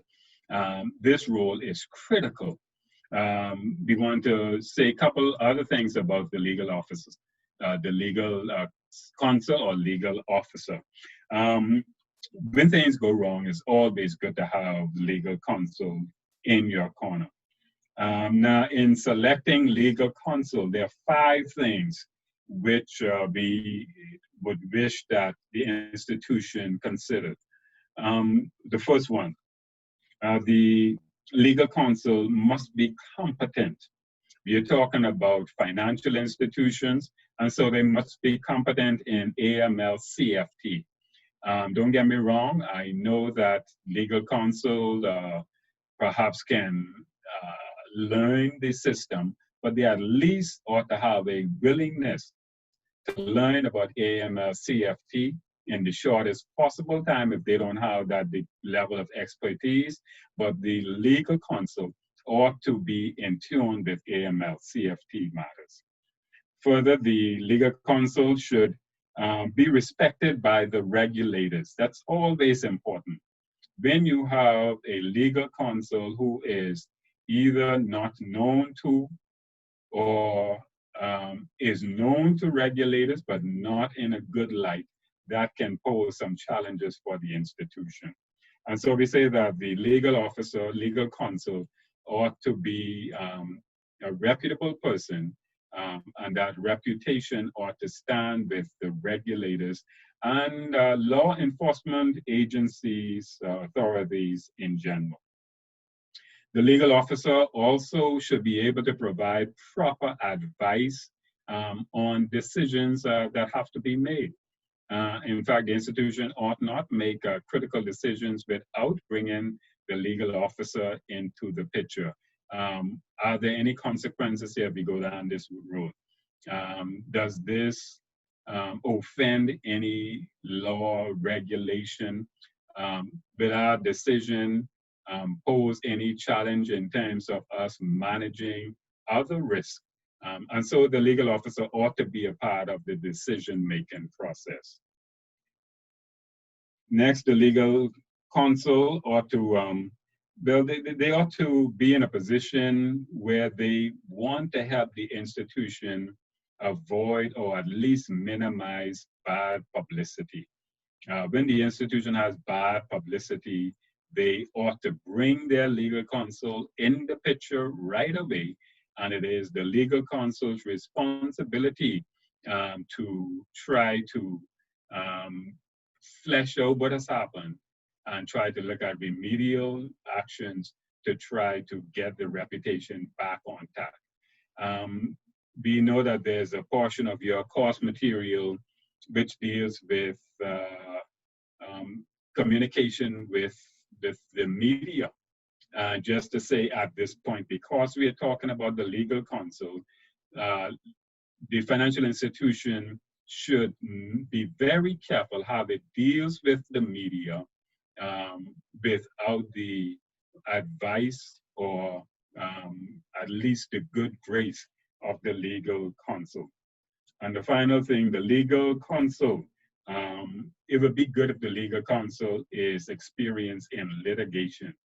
In the event something went the wrong way and it goes as far as action by the regulator or law enforcement, if you have to deal with things like production orders or seizures or forfeitures, it's always good to bring your legal officer, your legal counsel to the forefront. The next group we wish to look at, and the final one in this section, will be vendors, suppliers, and other third parties. Now, we know that financial institutions ought to be very concerned when they're dealing with third parties, other persons who are not in the institution, but they're providing products, they're providing services to the institution. They're really third party to the institution. They're providing software, they're providing financial advisory services, even if they're providing legal services, accounting services, other professional services.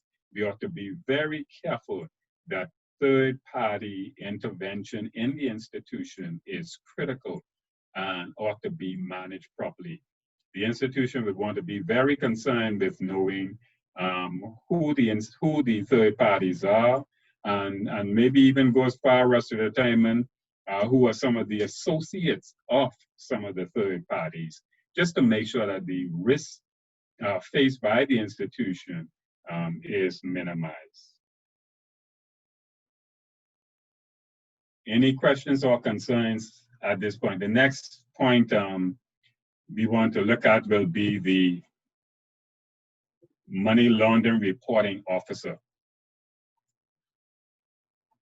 And so we go to our next slide, which speaks of money laundering reporting officer.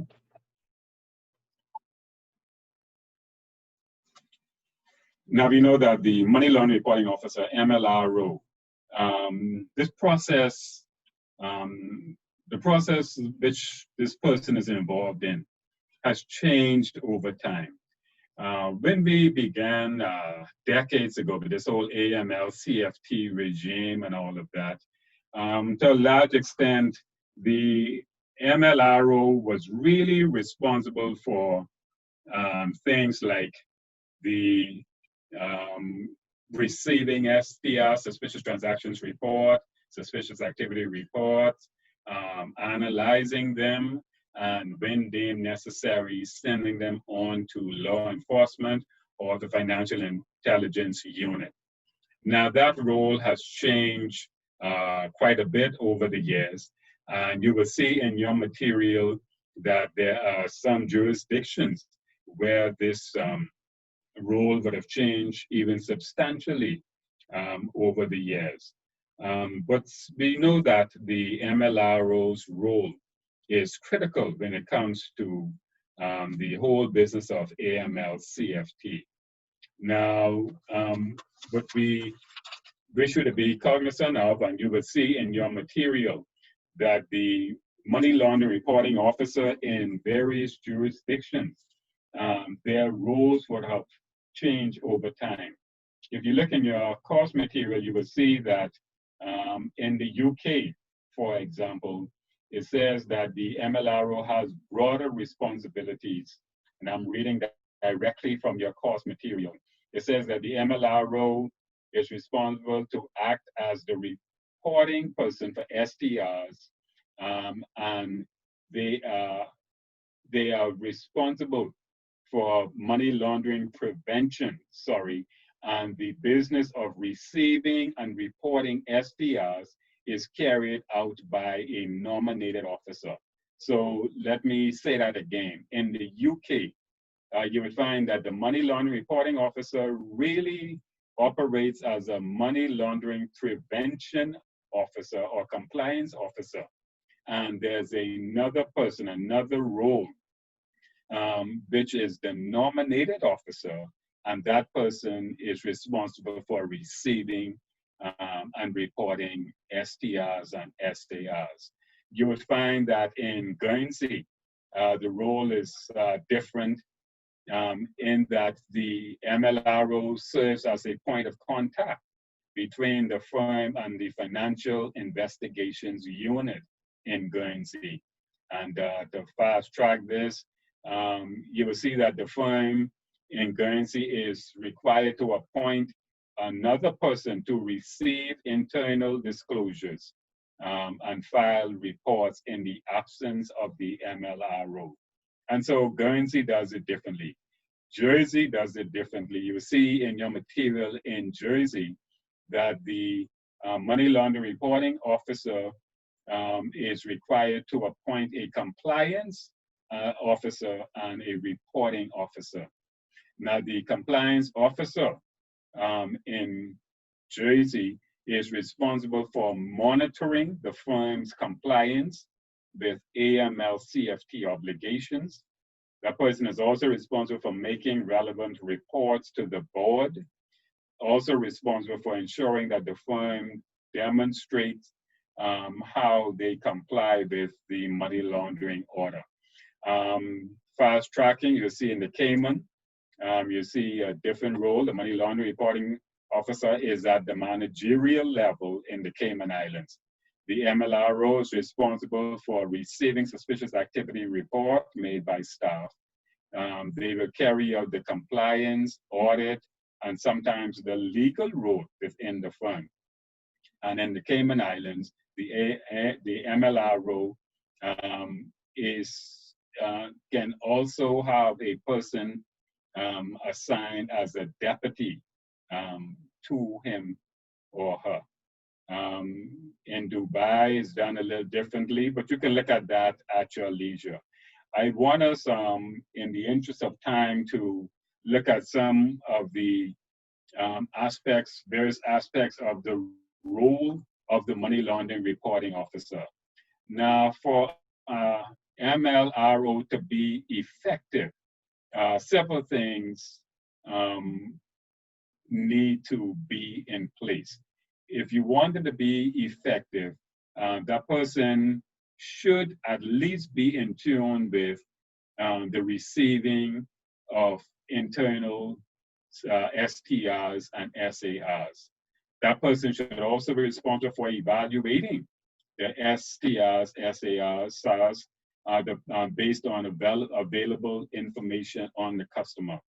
And once again, like further to the question that was asked earlier by Ms. Taylor, the point is, once let's say you were to have a STR or SARS reported on somebody who is known to the institution, the MLRO has a responsibility to go back to available information and to say, no, we know this person.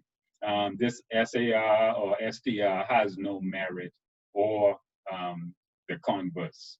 But the point is, the MLRO should have access to the customer information, and when there are STRs or SARs filed, they should be the ones in the best position to say, this is in line with the person's profile, or this is not in line with the person's profile. The MLRO ought to have access to all information relative to customer, both whether it's available internally or you may have to go external, but the MLRO should be able to access information needed for customers. The MLRO should also be the person who makes external reports to law enforcement. We have to be very careful that we don't just have people willy-nilly sending reports to LEA or the Financial Intelligence Unit. That ought to be done by the MLRO. Now, and let me say as an aside, you have to be very careful that the MLRO is senior enough, and that's why we always stress this point. The person ought to be senior enough that the person can report STR or SARS without undue interference by senior management. And so obviously the MLRO serves as a point of contact with law enforcement. We take this a step further and to say that the MLRO has some additional responsibilities which are not always to the forefront of the mind of the financial institution. The MLRO is also responsible for maintaining an internal register of STRs and SARS. They're responsible for maintaining documents on the evaluation and what is done, the determination of STRs and SARS on all investigations. They also should be responsible for generating management information on STRs and SARS and reporting trends and weaknesses. That's very important. The MLRO ought to be able to say to management, we see things going in a particular direction. We see that there's a greater propensity for risk occurring in this area, so we may need to strengthen this area, or we have been managing this risk sufficiently, perhaps we may want to put a lighter touch. All of that speaks to the risk-based approach to anti-money laundering and combating the financing of terrorism. But the MLRO will be the person responsible for that. You see there's a whole list of other things here in terms of cultivating awareness, on developing money laundering typologies. I spoke earlier about money laundering typologies. What the MLRO ought to do is to speak to what are the typologies within his or her sector, and to make sure that that is known to persons within that institution. Remember, I said earlier that every sector of financial services, every aspect, every different grouping, professional bodies within financial services pose different risks, and the MLRO ought to be attuned to those risks and have a log of them and develop typologies which speak to those risks. The MLRO should also be concerned with developing the sanctions list, making sure that they are kept up to date. I will skip over a few. The MLRO, you'll see that the functions, the tasks are slightly different. You see something there for Dubai, something for Qatar, something for Jersey. I want to hasten to talk about the skills and attributes of an effective, keyword again, effective MLRO. Now, in order for an MLRO to be effective, the person must have a knowledge, full knowledge and understanding of the products and services offered by the institution. If the MLRO does not understand the risk that the services and products offered by an institution pose to the institution, the AML-CFT regime will not work. The MLRO, because of their responsibilities, they should know the risk involved in the customer base, the risk involved in the product line, the risk involved in all services provided. The MLRO should also have a full understanding of what constitutes a typical customer of the financial institution. You would know what is ordinary, what is not ordinary. You know that in the AML-CFT world, so to speak, there's this whole business of unusual transaction. I like to put it this way: in order for you to know what is unusual, you must first of all know what is usual. And so the MLRO is charged with knowing what is usual about every customer.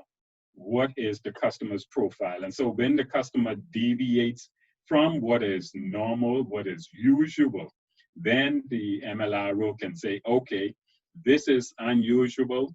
This, the person needs to explain. And if the MLRO is not satisfied with the explanation, then obviously further measures ought to be taken. But the MLRO ought to understand the typical customer profile.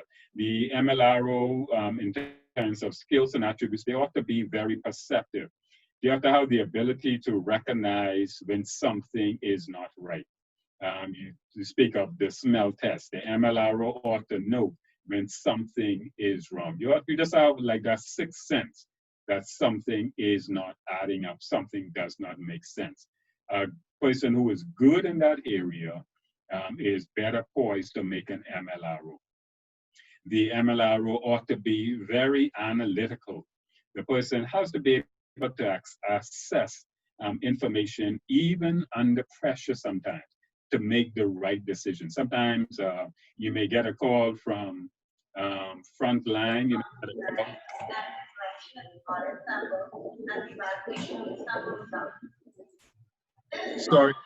Sorry, I did not hear you, sorry. Say it again, please. Hello? Sorry, I did not hear you. Okay, I'm not sure if that was a question. Feel free to chime in as we go forward. If that was a question, my apologies, I did not get the question properly. If you're making a comment, feel free to share it with me. Let me just make sure before we move on. Does everybody understand? Pardon?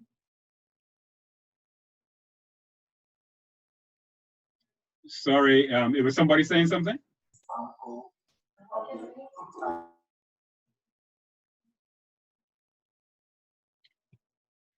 Okay, I am not sure if somebody was making a point or raising a question, but we will proceed. Just a couple more attributes we're saying that the effective MLRO need. We're saying that they need to be analytical. They need to have research skills. The person ought to be, readily available to do research, do background checks, to, do some cross-checking as deemed necessary. The effective MLRO also must have good communication skills.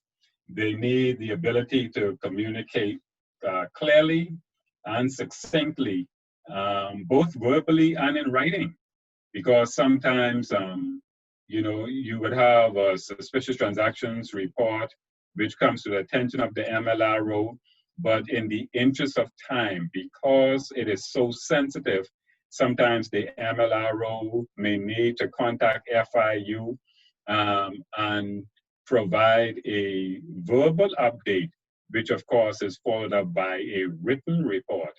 So the MLRO must be able to communicate effectively, both verbally and in writing.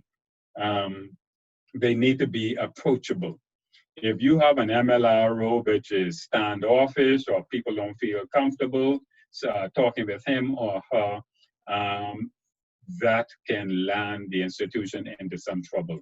The institution ought to have an MLRO who is very approachable. Persons feel very comfortable going to this person and sharing any concerns they have or anything.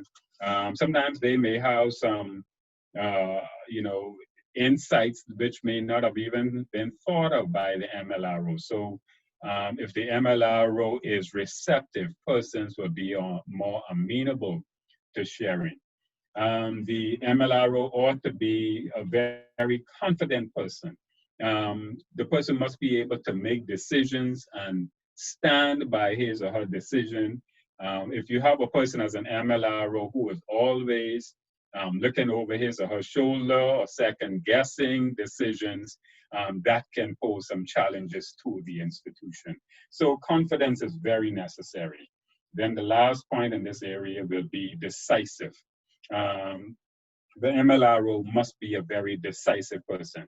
I made that decision, I own that decision, and I stand by the decision I made.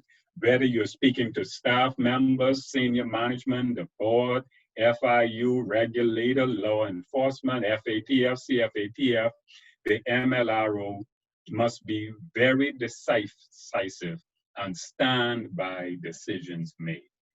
And so remember now that the MLRO is really the risk manager within the institution. They're really a person who is responsible for the overall risk management regime within the institution, responsible for identifying, quantifying, and managing the risk within the institution. Now we know that, we have some factors, and I'm going to fast track it. We have some factors which influence the choice of the MLRO. These are some things that that may determine who the institution chooses as its MLRO. The person, there are situations where the institution should always look at the size of the institution, the MLRO. And I will give you a good case and point in the local context. Certainly a participant from Central Bank would be able to, perhaps may want to weigh in on this, but we have a bit of an oddity in the Bahamas where the FTRA, the Financial Transactions Reporting Act, requires that every financial institution in the Bahamas needs to designate a person as an MLRO. Every financial institution. Now, the Compliance Commission, as the regulator of DNFBPs, always, and that's designated non-financial businesses and profession, always had a challenge in that, in the case of the Compliance Commission, which regulated law firms, accounting firms, real estate brokers, and the like, sometimes you may have one individual, one person who constitutes the entire financial institution. You may have a lawyer, perhaps called to the bar recently, or an accountant who just passed the CPA a couple months ago, but that person is designated as a financial institution in the case of the Compliance Commission. Now, if we go back to the letter of the law requires that that person designates a money laundering reporting officer. Think about it now. One person wanting to get his or her business off the ground, ready to put up a sign and start his business, ready to do some marketing, but that person is charged with being appointed as the MLRO. So you can see the challenges that that person can face on a daily basis. That person is also responsible for determining the customer base. In the absence of a third party, that person is determining who he or she will onboard, who he or she will have as a customer. So you can see that it can be challenging. But nevertheless, the main point is the size of the institution determines to a large extent who is designated as the MLRO. Large institutions have the luxury of looking over a myriad of persons to determine who is best suited for that role. Some institutions do not have that luxury. And then, so that's the size of the institution. The next point is the nature of the organization.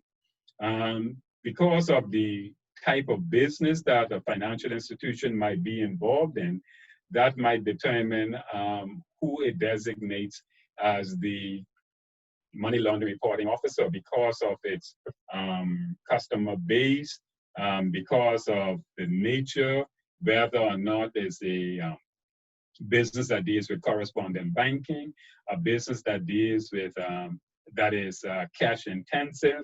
The nature of the business will determine to a large extent who the MLRO is. The scope of the business is another factor that influences who is the MLRO. The scope of whether or not the business deals in one product or a bunch of products or a whole host of services, that determines who serves as the MLRO. What type skill set would you need for an institution that has a wide range of services and products? That determines the strength of the MLRO. Notice I'm not talking about competency. The MLRO should always be competent. But when you're talking about the MLRO for a smaller institution, sometimes you may have to, have a balancing act there as to how you balance your time in what you do. Another point will be the importance of AML-CFT to the institutions. Once again, you have some institutions which have already determined that the culture is such that they are less concerned about money laundering and terrorism financing risk or criminal activity in general. Obviously, that institution will be less concerned about who if it designates, if any, as the MLRO. Another point will be the prospect's ability to be trusted. Every institution that designates MLRO would want to know that we can trust this person to make the right decision at all times.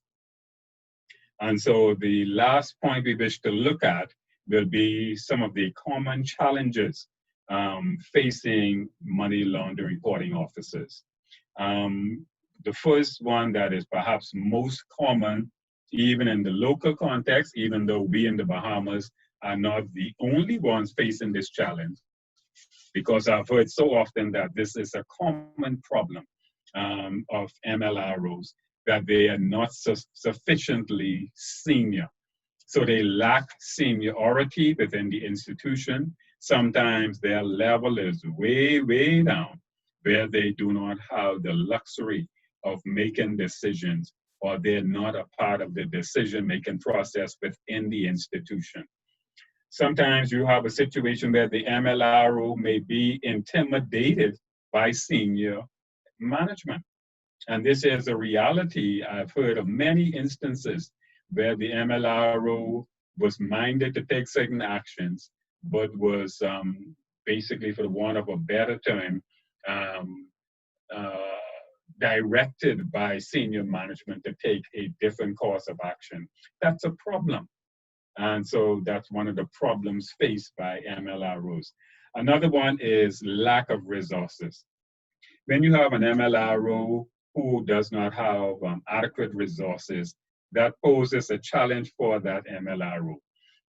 If he or she does not have access to the proper software or proper training material, or is not given opportunity to participate in training, ongoing training, that's a problem for the MLRO. Remember now that the MLRO is responsible for training.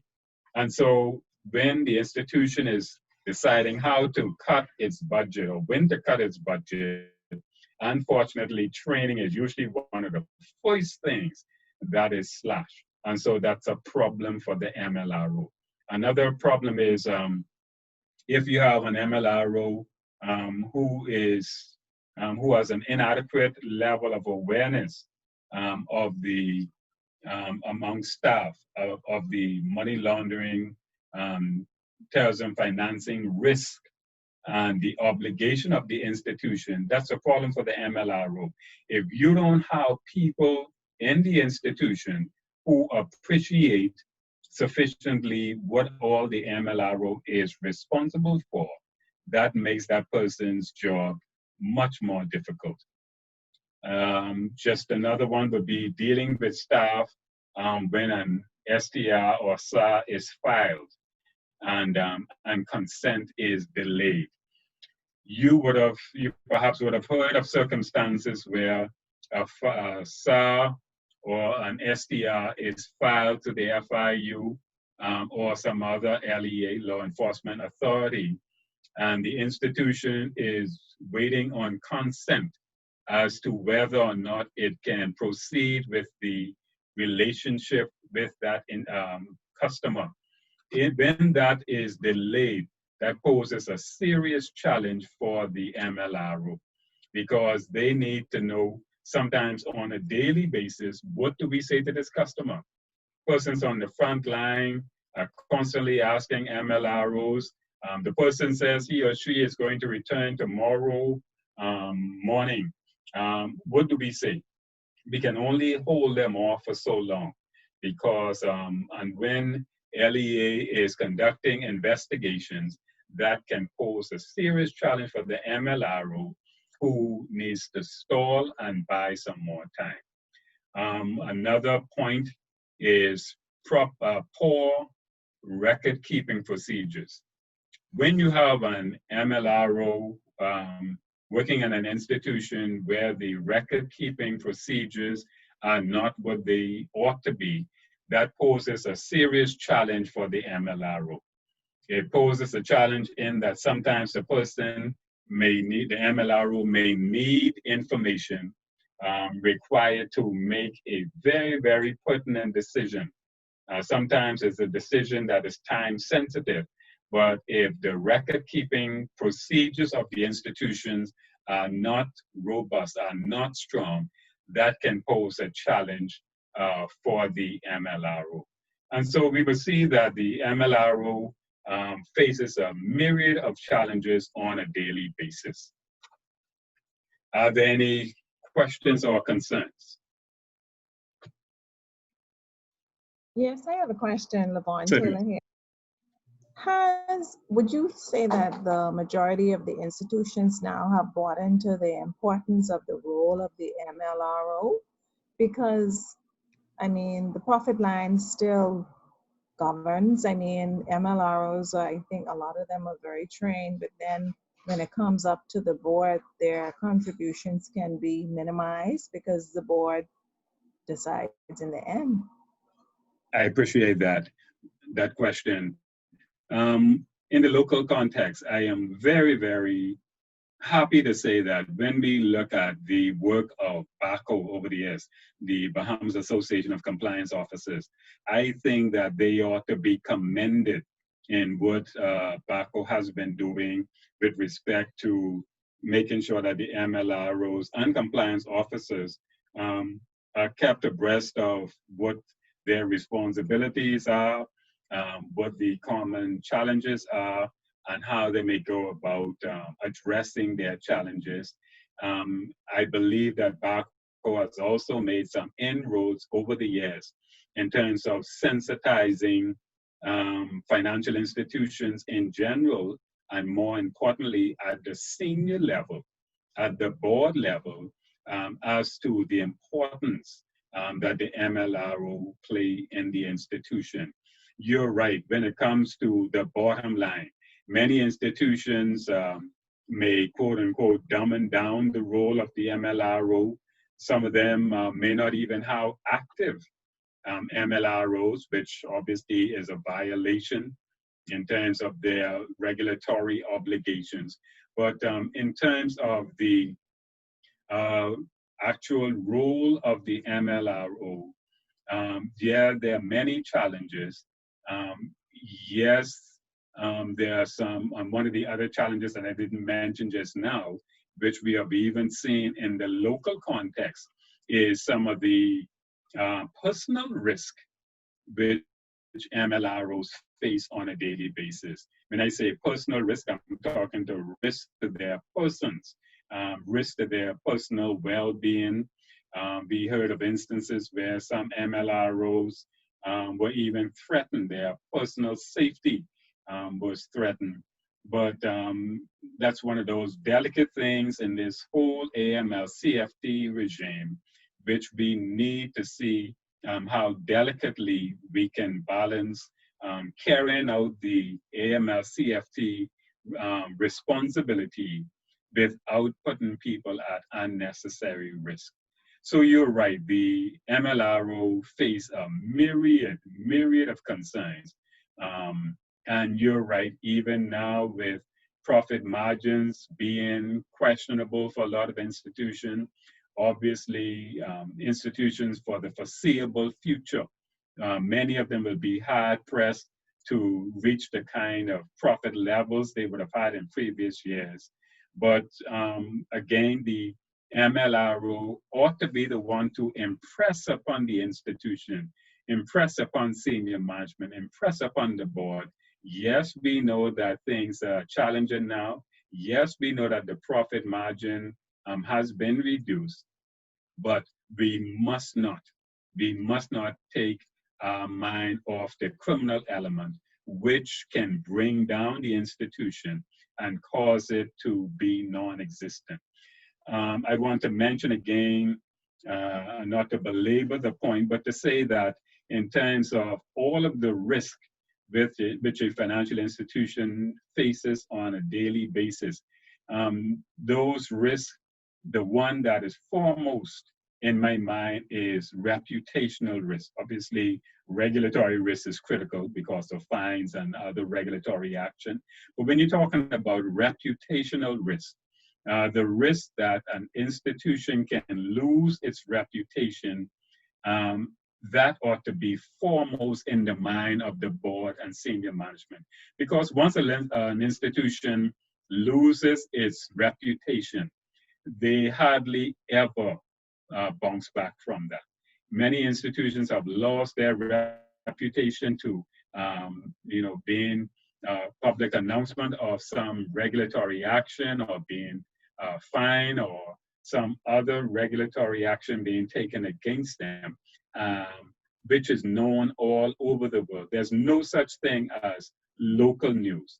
And so once an institution loses its reputation, it is almost impossible to regain that reputation. So these are some of the things that the MLRO or you as the compliance professional need to continue to agitate to the board and senior management. Yes, we are in a different time, but we cannot let down our guard. I trust that is useful.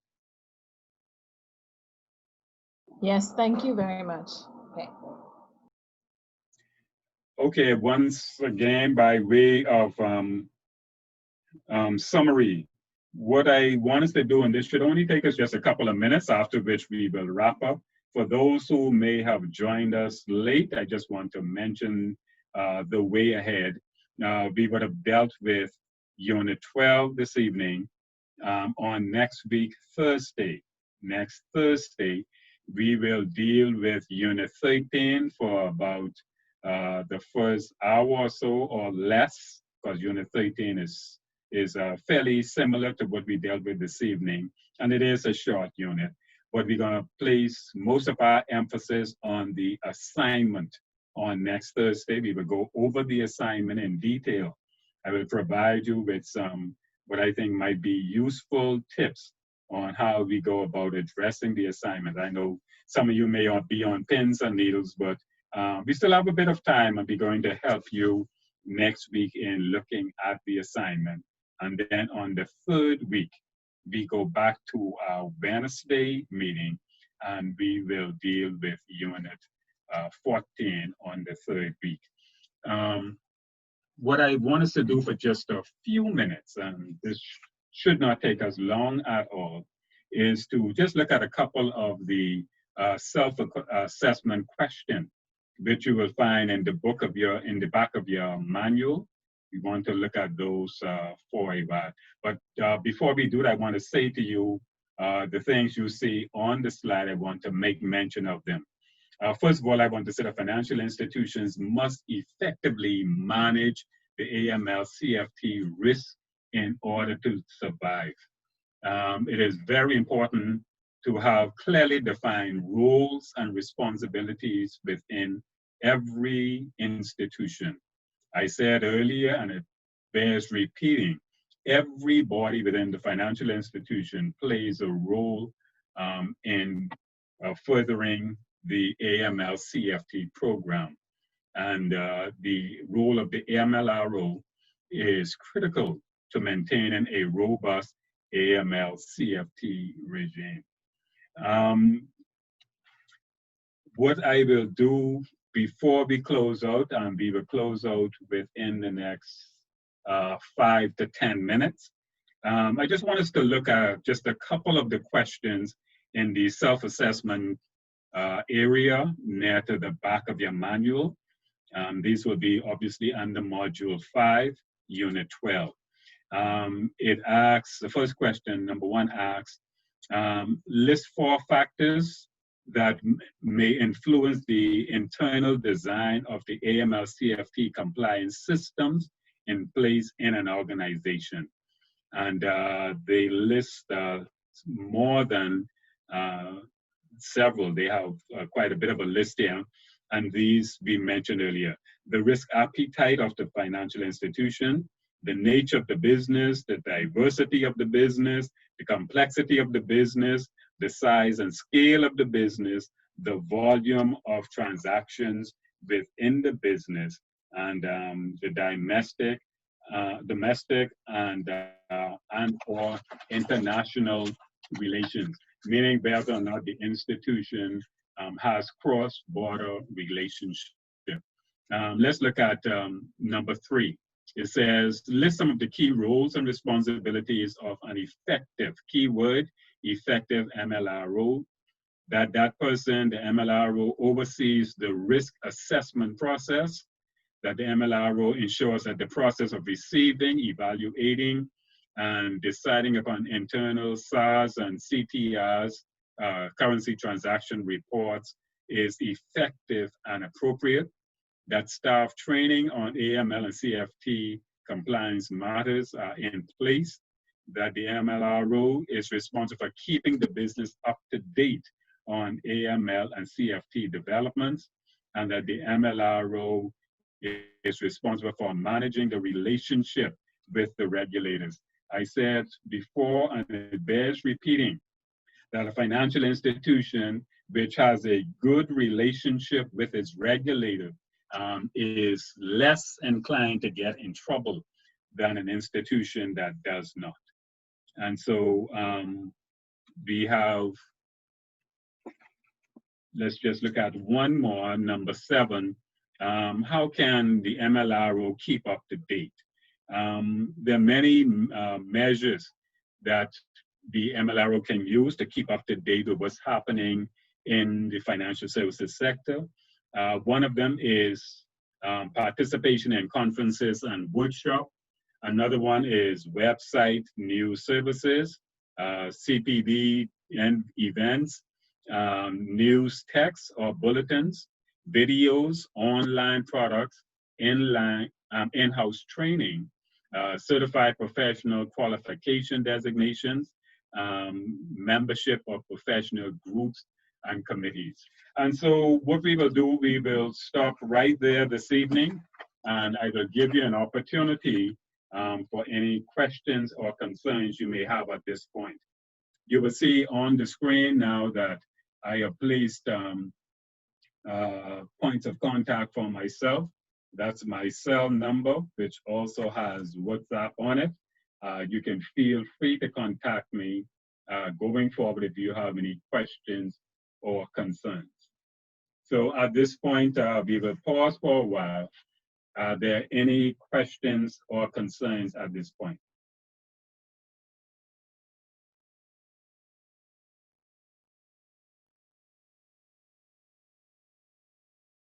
Any questions or concerns?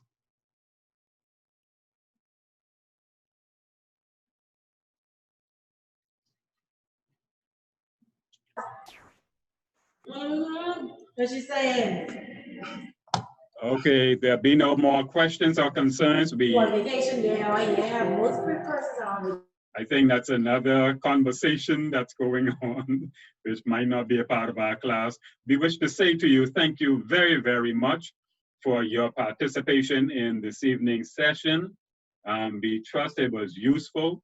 If you have any questions or concerns, feel free to contact me going forward. If you do not have any questions or concerns, thanks again. Stay safe. All the best to you. We look forward to connecting with you on next week, Thursday at 6 p.m. Miguel? Good night and thank you. Good night, everyone. Thank you so much. Next week, Thursday. Thank you very much. All right. Bye. Bye. Bye.